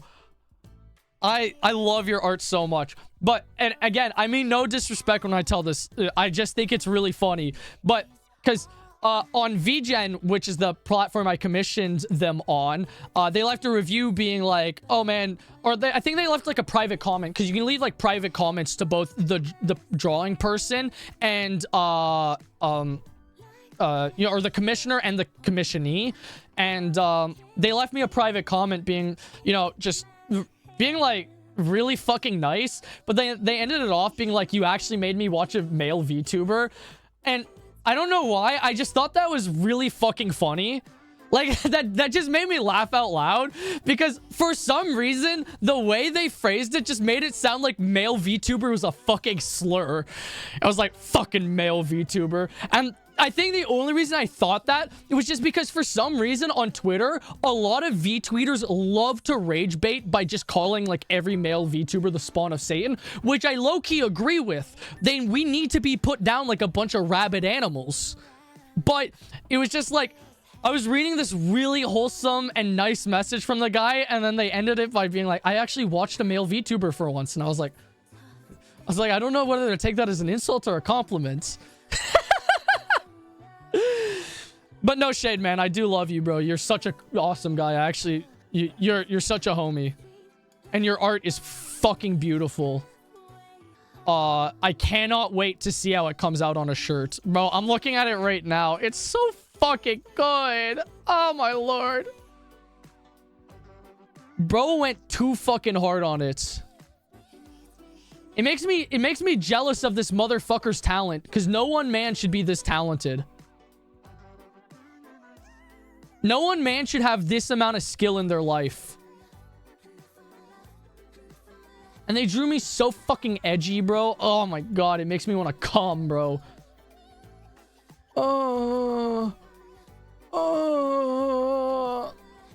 Penis. Okay, anyways, chat, I don't know if I have anything more to say. Actually, I fucking do. Actually, I do. Okay, chat. You guys know Sonic, right? The little blue hedgehog, the blue blur, right? You know, Sonic the Hedgehog. Our favorite... Our favorite neighborhood... our favorite friendly neighborhood hedgehog, right? Amazing. Everyone loves Sonic the Hedgehog. Dandy, shut your stupid fucking dumbass up before I actually slap the shit out of you. Bro, you guys know Sonic's friend.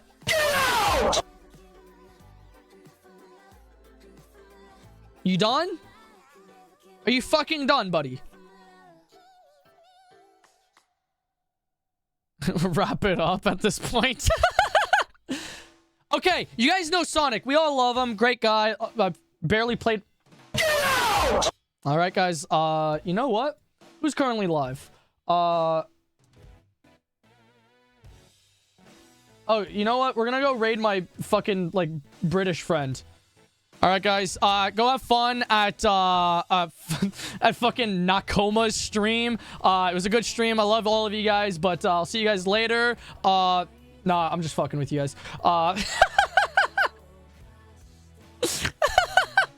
Oh, now my Twitch chat's gone on my screen. Nakoma, but good? Yeah, I just fucking found this guy. His name is just Nakoma. I was like, what the fuck? I found my evil twin.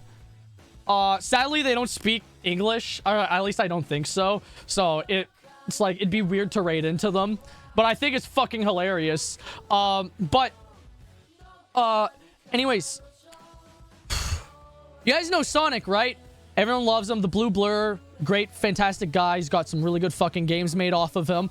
And then there's this cute little friend, companion, Tails. You guys know that Tails isn't canonically his real fucking name? Do you guys know what Tails' real fucking name is? Alright, and I'm not fucking with you guys. You guys can look this up. Do you guys know what Tails' real name is? You know it? It's Miles Prower. It's Miles Prower. Hey, Tails is just a nickname. Since fucking when?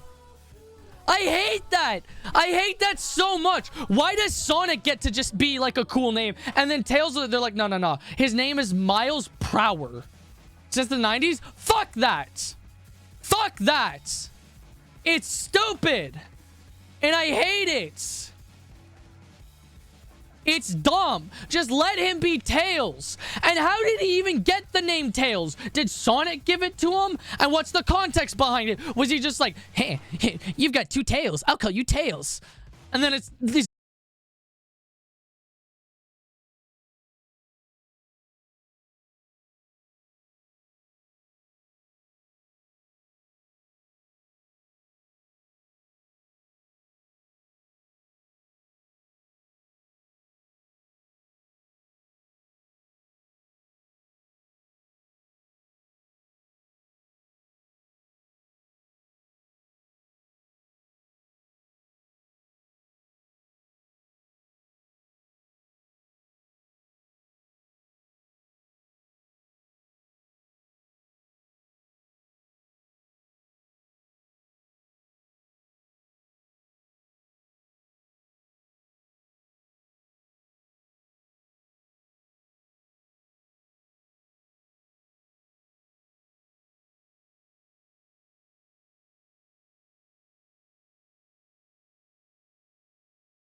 Robotnik. Yes, here's Diego, which for all the Diego fans out there, which is all of you guys, there is going to be 2 pieces of Diego exclusive merch. My brother looked something up about Sonic. Cool, do you want an award? What did he look up though? But Diego is going to have his own t-shirt and his own Sonic's real name. If you tell me for a fucking second that it is not Sonic, I'm actually gonna have to go like take a rest in my bed for like 5 minutes. If Sonic's real name is not Sonic, I'm actually gonna have to scream.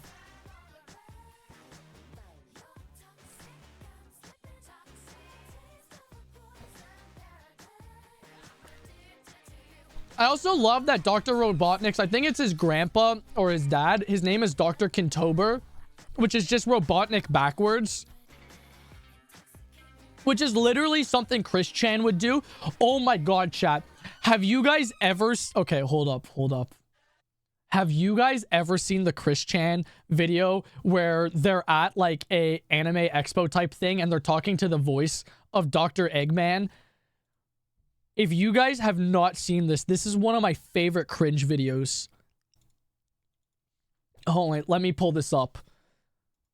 Now, I'm warning you guys. It's really fucking cringe. Like, really bad. Chris Chan, Dr. Eggman. This is one of the worst cringe videos I've ever seen. And for anybody who knows me, you guys know I love to look up cringe videos. I'm a sucker for cringe videos.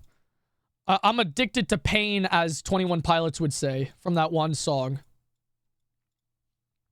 Okay. This is the Chris Chan roast Mike Pollock, Dr. Eggman at Too Many Games 2018. High quality. Be warned. It's really fucking cringe. We have been informed this is the last. So this is Mike Pollock, who is the voice for Dr. Eggman in like the Sonic Boom TV show. We better pick a good one.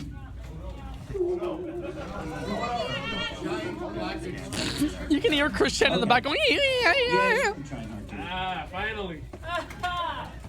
Oh, Mike, you're gonna make a dream of mine come true, because I've enjoyed every scene where Sonic got to insult Eggman. And I got one that I came up with recently, and I just want Eggman's reaction, by the way.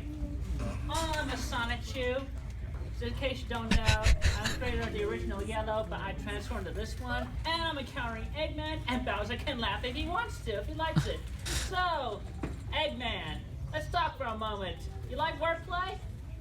All right. So, I got good news. You go back to call yourself Robotnik, because don't work backwards. You say Eggman, I say, nah, I'm gay. Nah, I'm gay. Split it up a little bit further, it sounds like, nah, I'm gay. And at least Kintober sounds more sophisticated than that.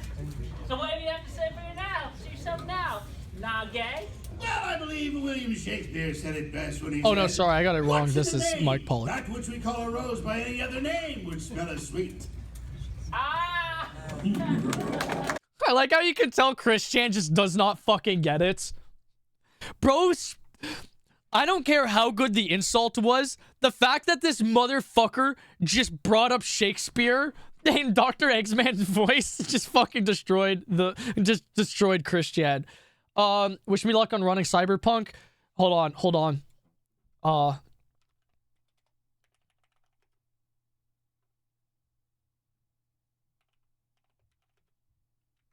Hold on, don't load it up, everybody in chat. Everyone pray together. Pray that Cyberpunk works for Dandy. I need all of your hands together. Alright? This is something we all need. I need all of you guys, hands above your head, legs crossed, eyes closed. Deep breath in. Deep breath out.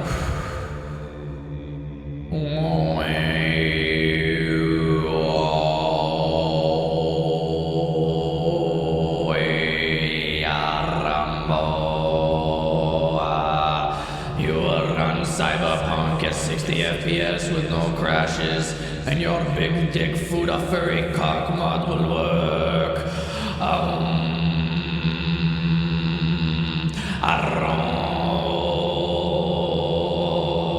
I need all of you guys to repeat after me. I need all of you guys to repeat after me. Oh, cyberpunk. Oh, Johnny Silvers.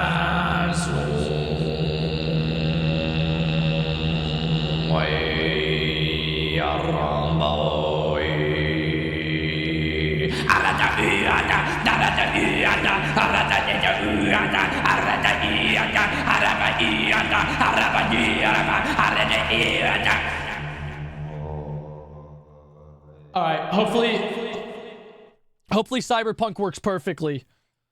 That's all the praying you're getting from me. If this doesn't work, fuck you. Find a new god. But chat, what do you guys say? We actually get into playing games 2 hours into stream. Okay, first of all, everyone say goodbye to Chuck McGill. He's going to hell, where he already is. Winner takes it all. The winner takes it all.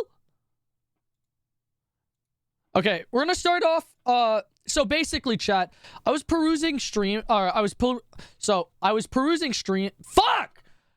I was perusing Steam today, and I went to the free category, and I was just scrolling through, trying to find just the worst shit possible ever. And I found quite a few games, and I just want to play some of them with you. I said the thing about Sonic's name, lol. Cosmeo Bong Fox, you may have to look back up in chat if you didn't see Cosmeo. What the fuck? One derp? Oh, no, I had read it. I was just watching the video at the same time. Don't worry. Seems to run surprisingly well. Fuck yeah. Okay. So this is our first game of the day. All right, let me make my little man a little bigger.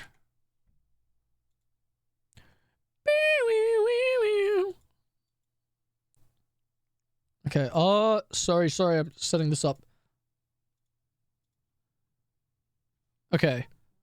Okay, here we are, chat.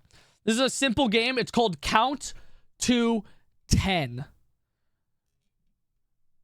He says, reaching into his pants. Sometimes you ever just be like stroking your shit silly.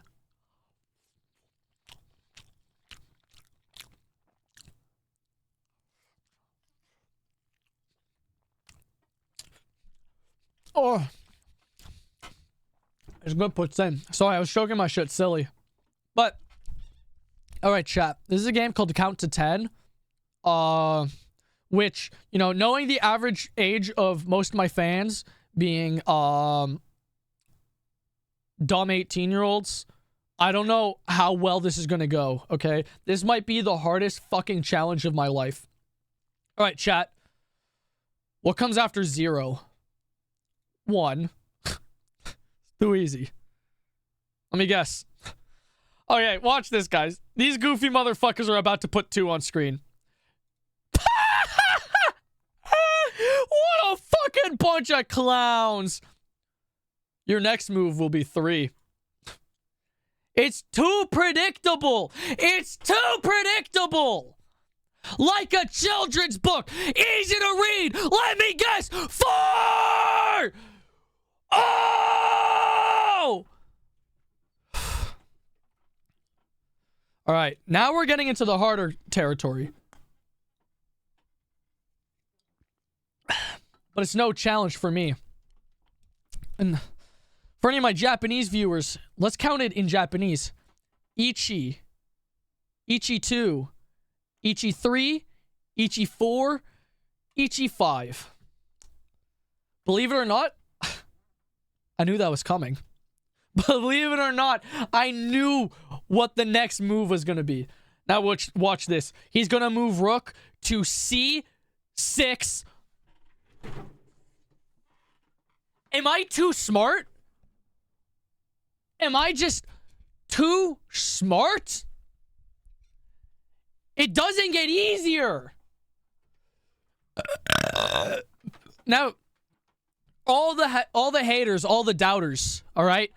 Everybody whoever did not believe in me is probably sitting at home, smugged face like that Roblox, one eyebrow up, cross arms, going, heh, you'll never guess what's after 6. Let me just tell you, dipshits. 7. I like to thank my mom. I like to thank my dad. And most importantly, I'd like to thank the number 8! Woo! Now, you guys may have heard of the next number. It's a little number that, let's just say, any of you Vor fans out there are going to appreciate this one. Because 7, 8, 9.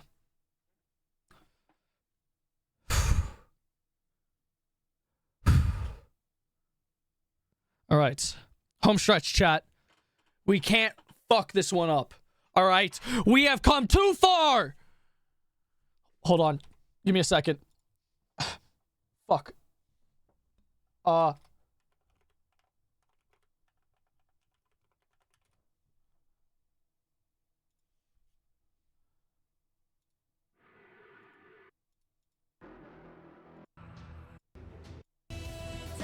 Shut! We have come too far! We have fought too long to give up at the finish line! We are here at the end! And I'll be damned if I give up!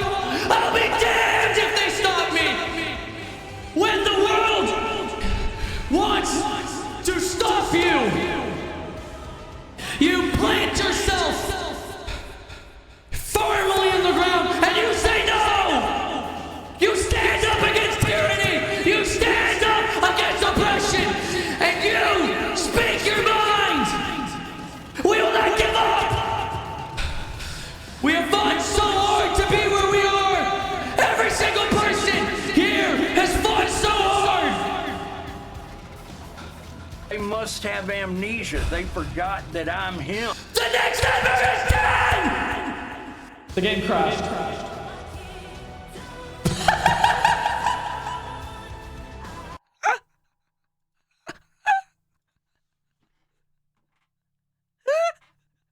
I mean, I don't know what I was expecting. Shit, it said what happens if I relaunch it? The game wasn't lying. You count to 10. All right, you guys want to speedrun this shit? Watch this. Yep, that's it. Did that even show up? Oh no, fuck. Hold on, chat. Let me speedrun this game real quick. All right. Get ready, get ready. Everyone got their timers up? 3, 2, 1. Too easy. Any percent. Wait, did that not stream again? What the fuck?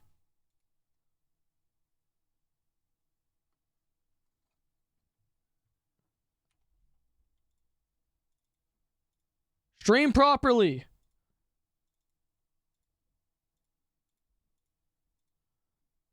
Does the game only allow you to stream it once?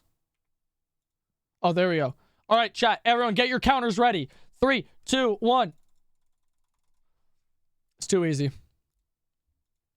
I'd like to see a single one of you dumb motherfuckers try and beat me. I'll tell you right now, ain't gonna happen. Ain't gonna happen. Ain't gonna happen. It's too impossible. New PR. You know what PR stands for? It stands for penis rump.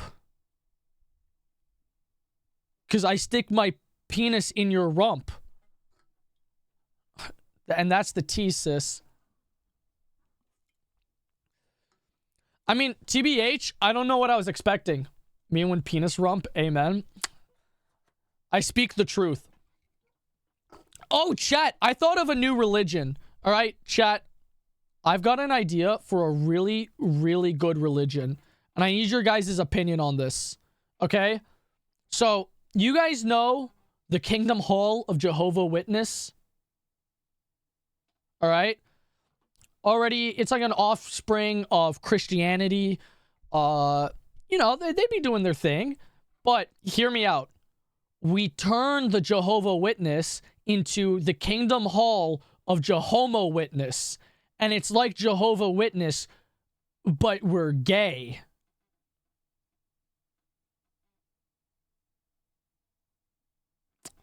What do you guys think? What do you guys think? Come on. I'm listening. That's pretty much it. Also, instead of having 0 birthdays like they do in Jehovah Witness, you get 2 of them. We're just giving them away at this point.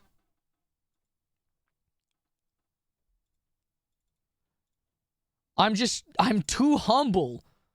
I'm just such a good person, chat. I'm just such a good person. All right, chat. Welcome. Welcome, everybody, to Nightmare Files. That's basically what I do to your mom every night. It's Nightmare Files plap plap.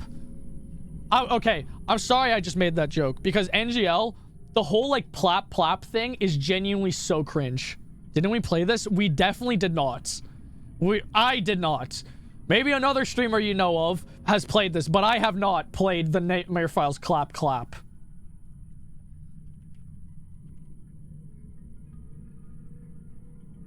Hold on, I'm switching my game. The Nightmare Fails. It's got 1 viewer. Who the fuck else is streaming this game? What the fuck? Plap and needs correction are terms that needs correction are terms that need to burn. I've never heard need corrections. Let me clap some ass cheeks. That's what I'm saying. This house door's not open. We gotta go to the back. Buddy, I already played this before. I understand it now. Okay, there's one other guy streaming this game. My man Nakama. What's up, Jose? How are you doing? Hope you're having a fantastic fucking Friday. We're about to play The Nightmare Files. Clap, clap, clap. Okay. Now, I hope all of you guys are ready. Meant to be played in one sitting. Stay up to date on YouTube and Twitter. Good. What about you? Horrible. I want to kill myself. I'm just joking. I'm having a great time on stream. We just finished yapping for 2 hours fucking straight. Honestly, I think that's a new personal record of yapping about fucking nothing without stopping. All right. Without further ado, boink. Guys, I'm fucking scared. I'm fucking terrified. October 8th, 1984. Okay, I saw an ad in the newspaper about a house-sitting job. Why would you sit on the house? Can I get a fucking... Since I was short on cash, I decided to sign up. I was modding chats. Hey, man, you don't have to worry about being here. It's really cool. Like, if you don't show up to a stream, it ain't that big of a deal. Well, guys, you can tell this game is going to be scary because you can count the pixels on the screen. Gulp. Oh, no. Hello. Is he trying to put a box of cereal? Wait, clap, clap. I am simultaneously very aroused by this man, but also utterly terrified. Excuse me. I'm trying to find a house on the street. Could you help me out? How do I...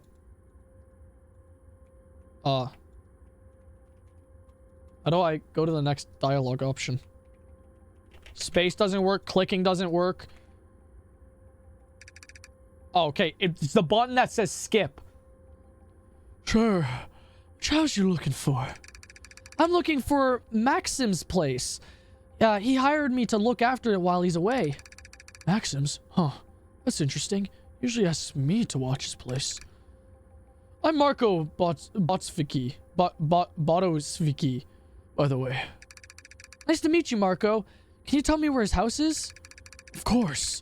It's 2 houses down. Mine's right here. Our neighbor Savo in the middle. And then Maxim's place. You can't miss him. Thanks, Marco. Appreciate it. No problem. Now, if you'll excuse me, I just got my home automation system in the mail. I'm really excited. Oh, that sounds interesting. What does it do? Well, it's supposed to make life a whole lot easier. You know, controlling the lights, temperature, even the security system. Pretty cool stuff. Wow, that does sound convenient. Why did you decide to get it? Partly because of the recent disappearings happening around here. But mainly because our neighbor Savo got one and won't stop raving about it. He left for vacation right after installing it, said it was built-in surveillance system and all. Guess he wanted to keep an eye on things while he's away. Well, I hope you enjoy setting it up. Thanks again for the directions, Marco. No problem. If you need anything, I'm just a house away. That's my new boy crush. What the fuck are my arms? I look like I'm hunched over like Donkey Kong. You guys see the new Donkey Kong, like, redesign for Mario Kart? This must be it. Clap, clap, certified smart house surveillance. Clap on. Clap off. I think the homeowner mentioned the keys would be in the backyard. Yeah, because now I don't look suspicious as fuck. I should go check. Cool. I think they said it would be in the flower pots. Whoa, they got one of those Japanese style, like, little ponds. You think there's any little koi fishes? Think there's a koi fish that I can just plunge out of the fucking water, rip in half, and eat? Oh, there it is. That's not a very well hidden key, man. Ah, there it is. Let's see if this works. What the fuck?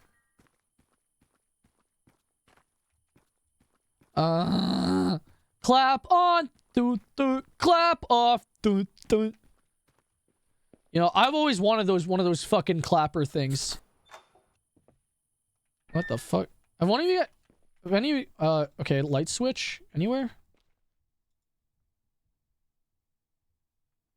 What? This is the slowest closing door I have ever fucking seen. Oh my fucking god, fuck off! Well, that's welcoming. Isn't that welcoming? They did say it was a smart house. This house can think.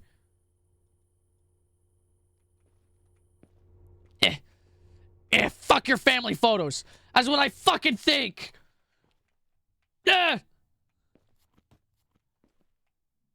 What is this? Born to be a mysterious killer. Now, why would you have a book like this? It's the fucking Pee-Pee Poo-Poo Man on DVD, bro. He's got the whole box set. You guys ever watch the horror movie The Bye-Bye Man? Also, I'm pretty sure this is just like a stock image of Jerry Seinfeld. Whoa, he's got Lay's chips. This man's a fucking mess. Whoa.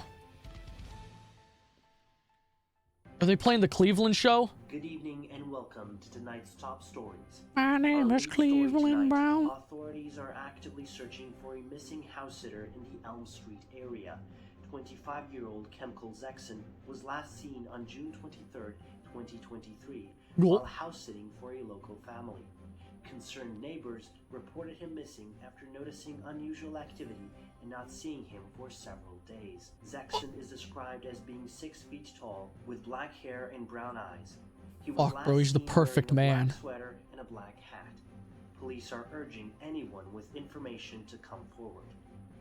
In other news, a new study claims that eating chocolate can actually improve your memory. Researchers say that... Oh, is that why I'm so fucking stupid? I hate chocolate. Function. So maybe that chocolate bar isn't such a guilty pleasure after all. But remember, oh, that explains so fucking much. Let's take a look at the weather with our meteorologist, Sarah. Sarah? Thanks, George. We've got a mixed bag of weather heading our way this week. Expect some fucking meteors are about to crash into the earth! Run! Run! A cold front will move in by midweek, bringing cooler temperatures and a chance of rain. I hate how the audio is like really well recorded and made, but like there's literally 6 pixels on this screen. I feel like this is the AVGN like bit where he's like 64 bits, 32 bits, 18 bits! 8-bit! Oh, what the fuck? Is this the new Nosferatu movie?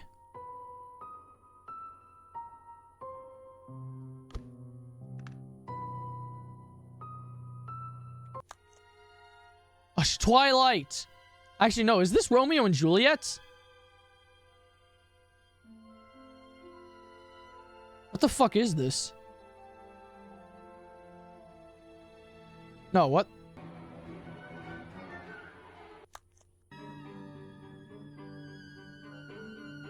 It's Ghostbusters!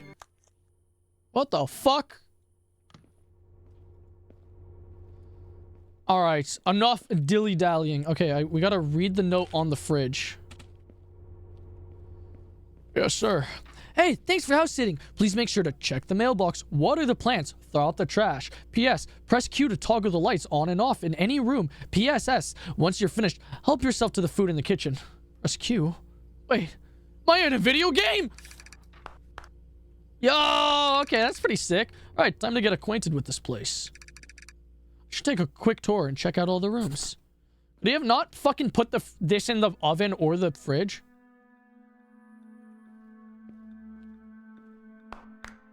Whoa, okay, that's a pretty sick game mechanic. I'm not gonna lie. That's pretty cool.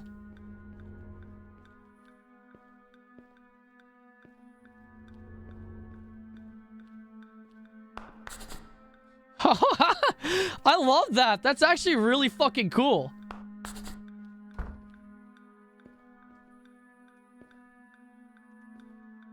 What is this? Is it the Christian truth? How to kill a... Oh, fuck off! How to kill a house sitter? That's not suspicious.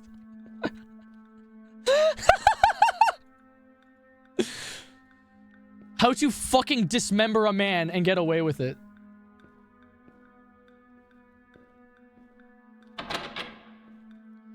I wonder if that's where the scary serial killer's sitting. 300 jump scare ideas. Horror 101.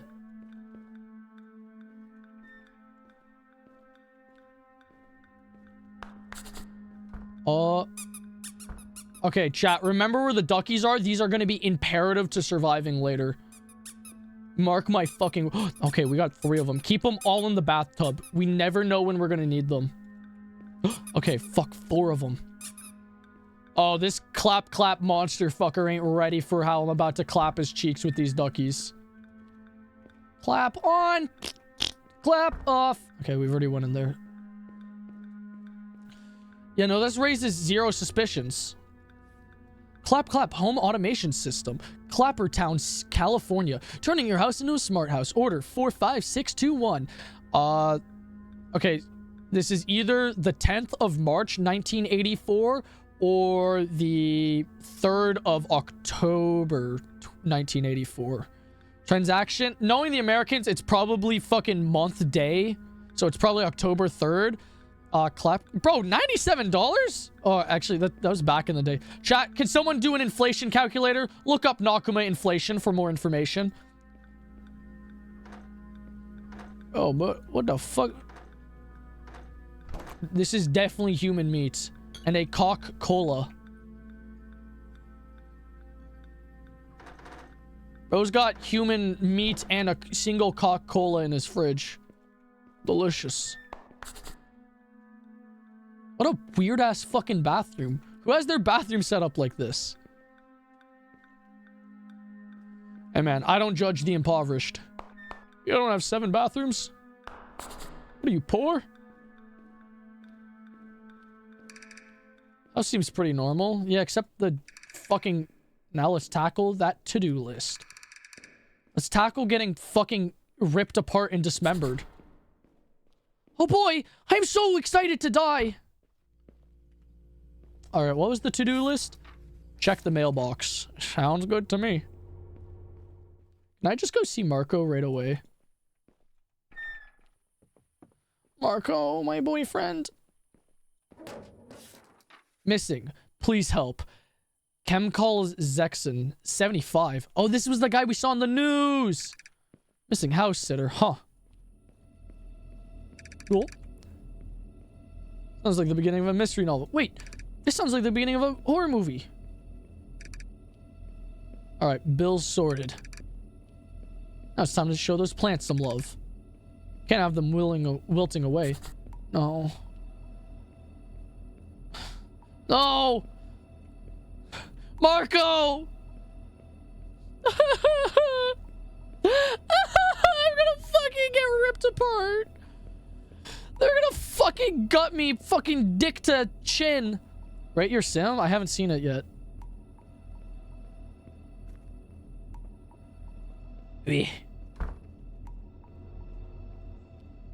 Alright. Let's go water these fucking plants.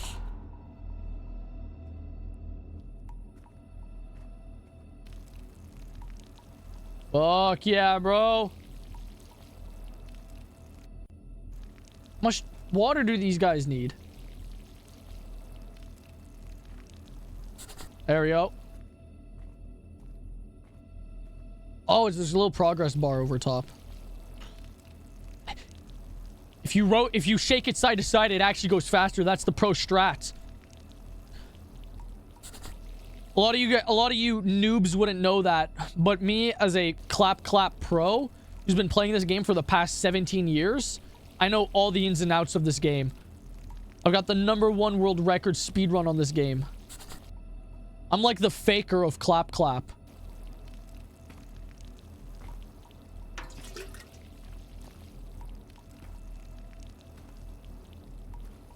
Hello? I hear your footsteps.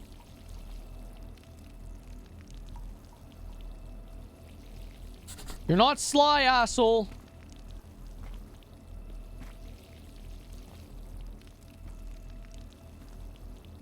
Fuck you. What if that's just the poor neighbor and I'm just yelling at him? Take this, bitch. That's what I think. Oh, I love wind chimes. Wind chimes are so beautiful.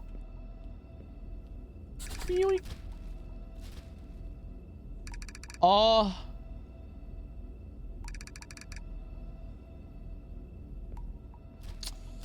Now, I'm no super genius, but those do look like human bones, human remains to me.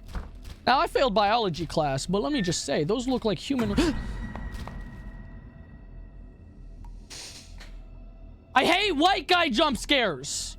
Holy fuck! Stop! Scared the shit out of me. I'm Agent Restolio, Federal Investigation Bureau. Need to ask you a few questions. Sure. What's this about? There's been reports of disturbances in the area, disappearances, strange phenomenon. We're conducting an investigation. Yeah, I've heard. Everything's fine here. I'm just taking out the trash. Are you sure? We've reason to believe there's more to this neighborhood than meets the eye. You 100%? Just taking out the trash, you know? Alright. Keep your eyes and ear open. We need to get to the bottom of this. Of course, of course, will do. Thanks, Inspector. No problem. Stay safe out there. I just got an achievement called Get Swatted by Restolio.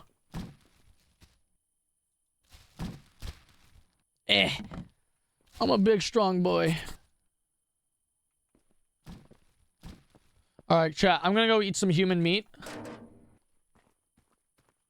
I'm gonna go...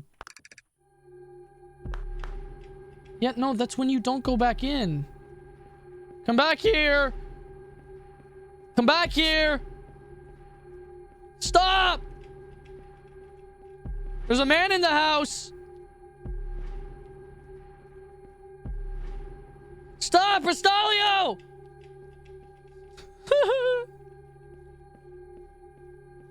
My only savior vanished into the night like a gust of wind.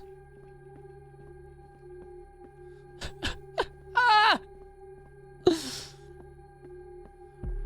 At least I'll be able to live stream my death. It'll be very public and very epic.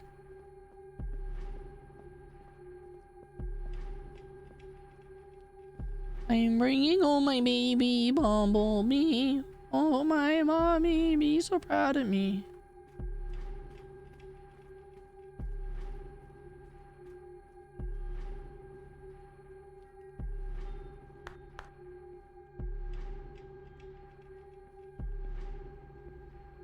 Yeah, now the pizza's gone. What the fricking skibbity? Oh, and all the meat's gone. Wait, does that mean no Coca-Cola?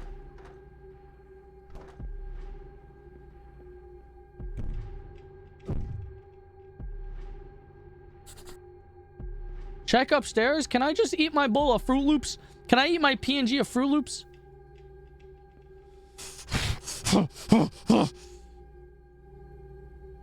Sorry, chat. I'm a pussy.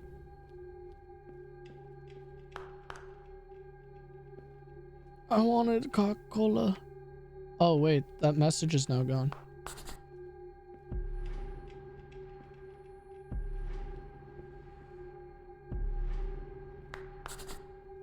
No! No! Chat, we're fucking cooked! What are we gonna do without the rubber ducks? Also, chat, is the game too loud or is it good? Must be tired.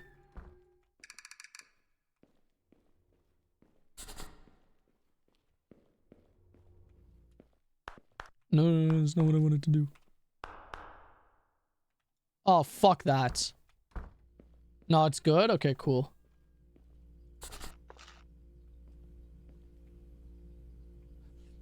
Man, what the fuck they putting in these cereals nowadays?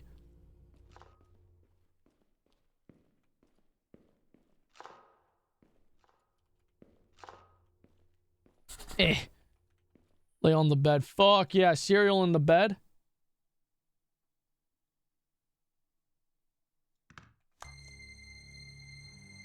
Hell yeah.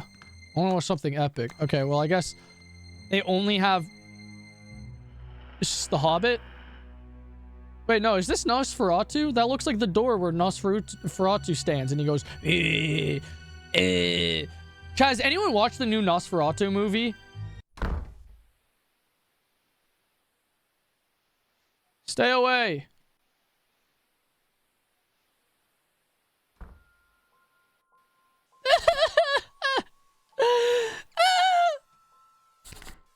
What was that? That was the fucking pee-pee poo-poo man. Figure out what's going on? No, jump out the window and run to Marco's place.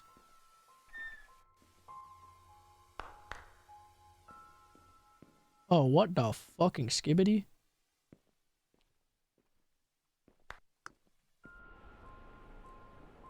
I just heard someone clap. Oh, I fucking hate this!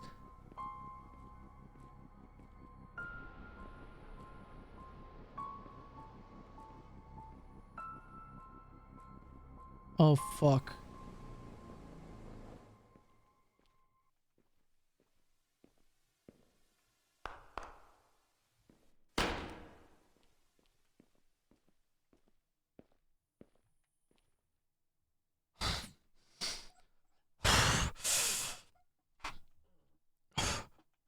With my rubber ducky.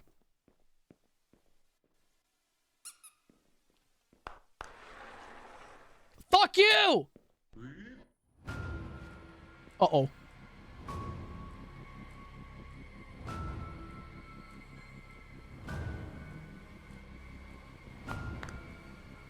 Rubber ducky.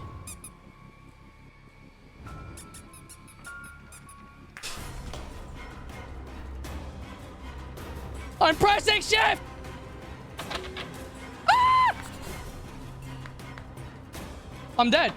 Ah! Ah! Ah! Ah! Ah!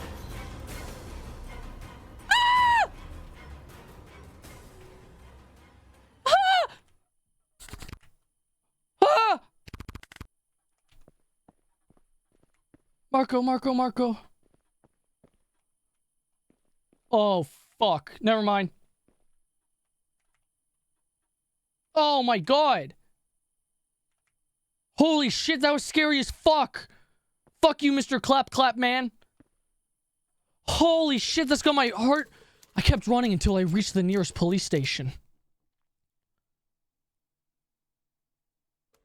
Till I realized it was the evil police station. While investigating, the authorities found Marco's lifeless body in his house. Meanwhile, Maxim's remains were found stuffed in the trash bag outside his house. That doesn't look suspicious. Their neighbor, Savo, has disappeared under similar circumstances. His remains have yet to be found. Despite the eerie scratches on the walls and my harrowing account, no trace of the creature is ever discovered. The case remains unsolved, leaving an unsettling mystery behind. Go. Thank you for playing my first ever indie horror game. Make sure to go subscribe to my YouTube channel and buy all my t-shirts on redbubble.com. I hope you enjoyed playing as much as I enjoyed making it. Honestly, I gotta say, for a first game, I liked the clap mechanic a lot. That was very creative. And, it was, I liked it. Like, you know, I gotta say. That was bad? What do you mean that was bad?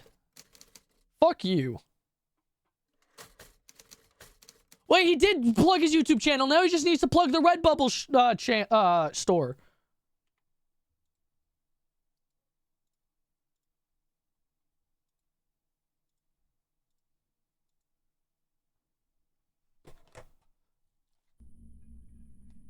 That was epic.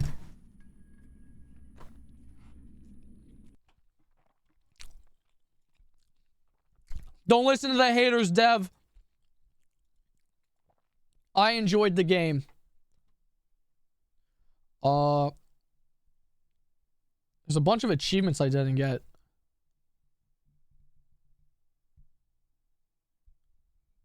Yeah, but what was bad about it? Straight to jail is an achievement. Uninstall. Never playing. Alright, what's next in our list of games to play? Hi.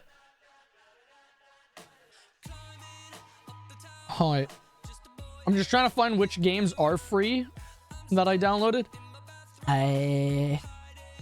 Alright, this one looked interesting. This one's 8 gigabytes? Alright, we're gonna have to... Like, it was good for a first game and all. The atmosphere was good. I liked the idea of the clap on, clap off lights as a horror element is really creative. Like, it was a fun little experience. Actual hater, I can't believe it. Actual hater. You're a fucking Twitter guy.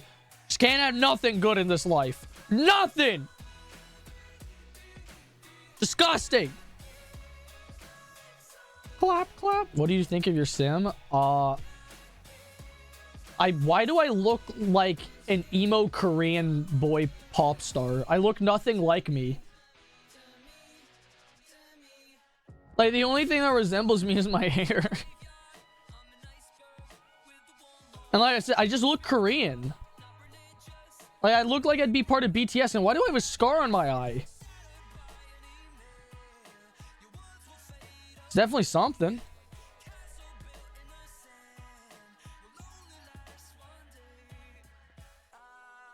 That's why I'm here to disagree with you on everything you say. Your sim got in fights? Okay, but did getting into fights make me Korean? Like summer. Sorry, chat. This game's taking a little longer to download. No? Then what happened? Alright. We're just gonna switch over to just chatting for a bit longer. Just so I can just yap some more in your fucking ears about just goddamn nonsense until this game is finished downloading. But okay, chat, this was something I wanted to mention earlier and I started talking about it but then got sidetracked. Classic Nakama moment. But You know, for the first time in a long time, I've actually been, like, getting on a good sleeping schedule. You know, I've been going to bed at, like, 10 o'clock. I've been waking up around 5:30 to 6 o'clock. And it's been ages, since I've actually had a good sleep schedule. So it's been really nice to have it. But the one thing I've realized about having a proper sleep schedule is how absolutely abhorrently cranky and grumpy I am when I do not sleep properly. I've never realized it until now because during the weekend I went out with my friends and we went to bed really late, and it was the first time in like 3 weeks that I had gone to bed later than I'd normally been going to bed. And I woke up the next morning and I was just fucking furious at everything. But then it took a couple days to, like, you know, bounce back from that, and I just realized during those days I was just so unbelievably, like, annoyingly grumpy at everything. I felt like fucking Garfield, but instead of hating Mondays, I hated everything. I don't know why I got so grumpy, but it's hard to make people when I can't judge them face to face. Yeah, but why am I Korean? It's the only question I have. Like, I look like BTS Jimin, bro. I look like the Chinese knockoff of BTS, bro. Or instead of singing Dynamite, they sing fucking Explosive. Feel like explosive, like something, something, something. Bro, I don't look like a stray kid. I look like an abandoned child. Good male skin details I have. Can't you customize, like, the entire thing? And also, just let me tell you, I'm a lot more fucked up in the face IRL. I got, like, a cleft palate. Got, like, my nose broken in 7 different places. I'm missing an entire eye. There's a giant screw going through the top of my head, like, sticking out my chin. That keeps my brain intact. There's a giant scar going from the top of my, the top right of my forehead all the way down to my bottom left lip. That was from the time that I had my face cut straight open. I'm also missing, like, half my tongue. And my nose has been clean sanded off. I look like a Fallout ghoul. But that's what I look like IRL. Also, I'm completely burned, so I have no hair. And I look like Deadpool. And I've had my mouth sewn permanently shut. And my eyes gouged out. And my legs ripped off. And I'm missing both of my kidneys, so I'm set up to, prosthetic kidneys that keep, like, my blood filtered. And also I have, like, a giant pacemaker that, like, sticks out of my body, and I'm in an iron lung. And I've had both of my ears cut off like Van Gogh. And also, my face has been sanded completely flat, so there's absolutely no curvature. It's just like I look like Minecraft Steve. So if you write all that down and you draw that out, that's pretty much what I look like IRL. Also, I've only got 3 fingers on both hands. Now, that's 3 fingers total distributed between all 3 of my hands. So that's, if you guys just want to, like, you know, draw some accurate IRL fan art, I encourage it. That's what I look like. And I'd ask that you guys stay completely either on model as my VTuber model or accurate to what I look like IRL. You're also a vampire in The Sims. I mean, that's close enough to an elf. That's close enough to what I am. So we back to yapping. I'm waiting for the next game to download, so we're yapping until the next game is downloaded. But this one's a little bit bigger than the rest of the games. This one requires a little more time. Okay. This one's gonna take a minute. Also, chat, I went through my Steam games and I organized them So that way there, I have all my games that I'm supposed to play on stream in a folder on my Steam profile, meaning that I will get through all of these games at some point. All right? I am not going to buy another fucking game until I actually sit through the... How many games is this? So the games I specifically bought for stream and or really want to play on stream, I have 68 games. Above average? My penis size? No. Definitely not. Painfully average. Painfully below average. I'm half tempted to take a break from Not So Berry. What the fuck does that mean? I have no idea what that means. What is Not So Berry? Berry Bonds. Bro, Zombie, you gotta explain shit when you talk about it because I have no idea. Want the game, but okay, good to know. Wait, the challenge that I'm doing in The Sims? I mean, if you're not having fun, then why do it? You know, the whole point of a game is to have fun. But what game is below average? Below average in what sense?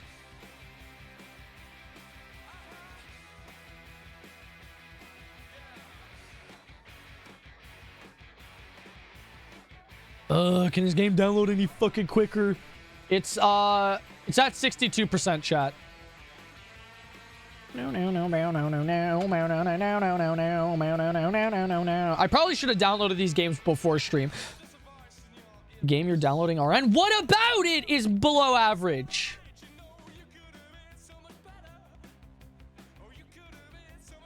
Like, you gotta define what I'm rating it on. Whether it's a good game, whether it looks interesting, whether the art style's cool, whether I think it'll be fun. I don't know what basis I'm rating it on. The size, like you? Size? It's 8 gigabytes. But why would you ask? Why wouldn't you just ask how many gigabytes the game is instead of asking above or below average? Because then you have to define what the average is. Because that all depends on what games you play. If you play indie games, your average size is going to be a lot smaller. Where if you play big AAA games where they don't know how to compress a WAV file, so that way there it takes up a whole fucking gigabyte, then of course it's, you know, gonna be big as fuck.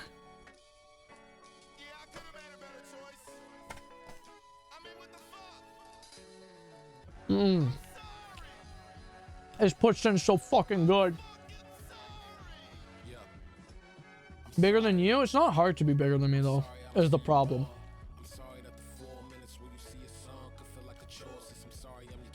I'm looking at my Steam profile right now. Or not my Steam profile, but my Steam library.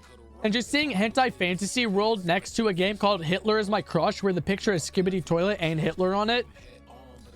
It's definitely very weird. There's also Hitler Waifu and Hitler Is My Friend, which, may I preface, I did not buy, but one of my chatters bought it for me for Christmas. He bought me a whole pack of, like, hentai Hitler games. But I mean, it was free. And I wasn't going to decline free. Alright?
Where is it?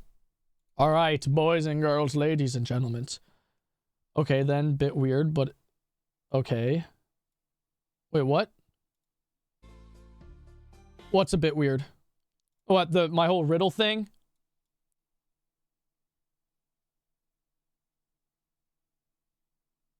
Pew pew. Meow meow. Meow meow meow meow meow. All right, chat. This is a free horror game I found on Steam called Indigo Park. And the reviews were all very, very positive. But I believe this is a chapter-based horror game, so there might be more chapters after this, but at least the first one was free. So if we enjoy this, I guess we're gonna have to go check out the other parts. And without further ado, well, let's get into this fucker. I don't know who this blueberry-ass fucking, you know, Willy Wonka and the Chocolate Factory buddy is over there, but are you sure you want to start a new game? This will overwrite your previous data. There is no previous data, buddy. Come on. Yeah, man. Oh, there's a little fella down here. There's a little critter. Chat, look, there's a little fella in the bottom left. Isaac Indigo's Indigo Park. Oh. Yo, what's up, Potato? Park offers a slice of the American dream to call your own. In this place, echoes of days gone are brought back to life as a new generation. I feel like I'm watching a cult speech. Exciting potential of tomorrow. Indigo Park pays homage to the values, dreams, and unwavering truths that gave rise to Holy shit, this is my stream setup, IRL. embark on the journey of a lifetime, a place of creativity, joy, and fantasy, where your dreams. He's even got Twitch chat on his left monitor. I'm a Twitch streamer in game. Whoa, I'm so immersed. Also, is that the kid from Security Breach? I want to fuck that bird. I'm sorry. Hey, Laura. I'm doing another search this weekend. Want to come with me? What the fuck? Wait, what? Whoa! Alright, you've got me hooked. I thought this was going to be a shitty indie, like, you know, mascot horror game, but this is cool. God damn! Can I get any more erect? Is that a U2's?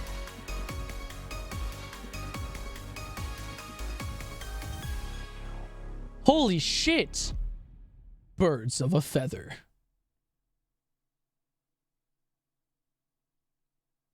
Oh, the little critter's back. The little fella.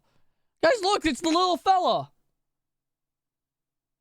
Now that's fucking epic. Oh. Sensitivity's a little high. Also, let me just switch the game category. In the... Go. Also, Profit Potato, I got a bunch of games free on Steam, and we're just playing a bunch of them. Video. Let's just set this to that. Graphics, yes. Yeah, high should be good, right? Motion blur, thank fuck, is off. All right. Oh yeah, I need the sensitivity. How does one acquire such free games? Go on to Steam, go on the categories, and click the free game section, and just scroll. Gameplay, no. Oh, oh my god, developers, if you make a sensitivity slider, just put X and Y on the same one. Nobody is setting them differently. There's a free section? Yeah. Also, if you look up a certain, like, game or something, you can also just click, like, the price category and then set it to $0. Whoa, it's a little guy. Oh. I found a collectible. Fuck yeah. Oh, I feel like Max Mofo. Oh, they got bottles of sake. Or no, that's soju. They getting fucked up in this bitch. They getting crunked off the silly juice. Not even joking. Soju actually is the gay potion. Soju be making you act different. And welcome to Indigo Park, the world's most innovative and engaging family fun experience. Jump into the world of your favorite character. Wait, you're our first guest in 2,920 days, 4 hours, 23 minutes, and 38 seconds. How many years is that, chat? Congratulations! I'm Rambly the raccoon, and it's my job to make sure your experience They're like here 6 at Indigo years. Park is the most fun it can be. Just hop on over to the registration center to your left. No, I where think our that's friendly closer to assistant will help 7. you begin your adventure in the park. Cute. Oh no, chat. A fucking vampire. No! No! Like Zane when he found out that he was a robot. Spoilers. Where do I go? Can't open up that. Hi, I'm Rambly the What if there are raccoon, furries and it's my around? job to make sure That's the your scariest experience part of at this Indigo game. Park is registered. Let me just get a good look at you. Oh. Seem to have your face in our guest list. Is this your first time here at the park, or did you just get plastic surgery? No worries. It's Yeah, I Rambly was Tuesday, mauled by a so you bear and had to qualify get for a big reconstructive discount on your surgery. visit. Just follow me to the main gate. Ooh, I can't wait for you to see everything Indigo Park has to offer. I like that little critter, but his voice is so grating. That is hard to listen to. His name is Rambly. Man, him and I are so alike. So who is still powering this place? What's the holdup? The gate is open. Head on into the entryway. I think I'm gonna have to turn down the quality again.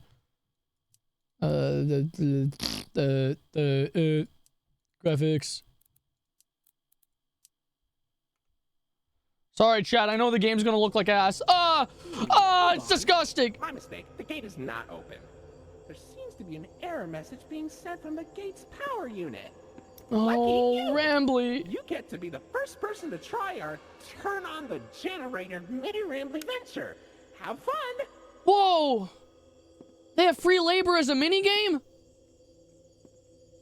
You know what? I don't care if this company's bad. They're based.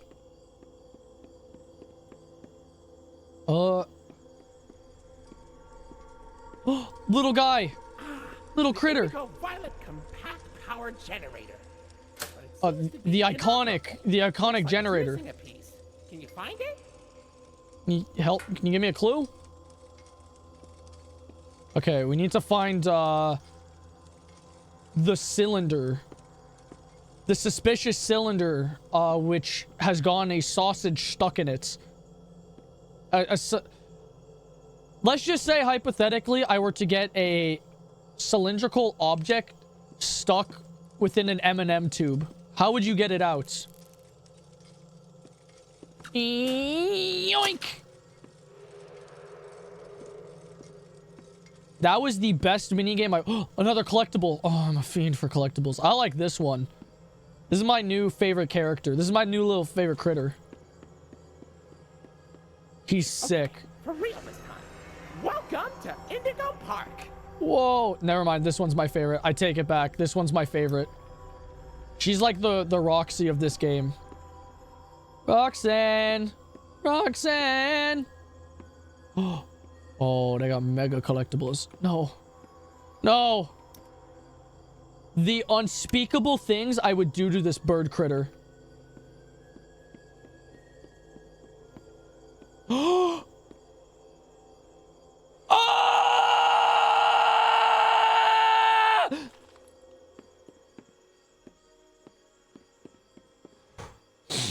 silly Rambly. Every guest needs a critter cuff. That will allow you access to reserved I'm getting areas, cuffed by Rambly? room, and wear a critter cuff. I think there's some in the gift shop. Head in there and I'll get you set up. Oh, that's literally Freddy Fazbear. There you go, buddy. Your very own critter cuff. A new way to interact with the park that also doubles as a pedometer, heart monitor, and mood ring. What the fuck?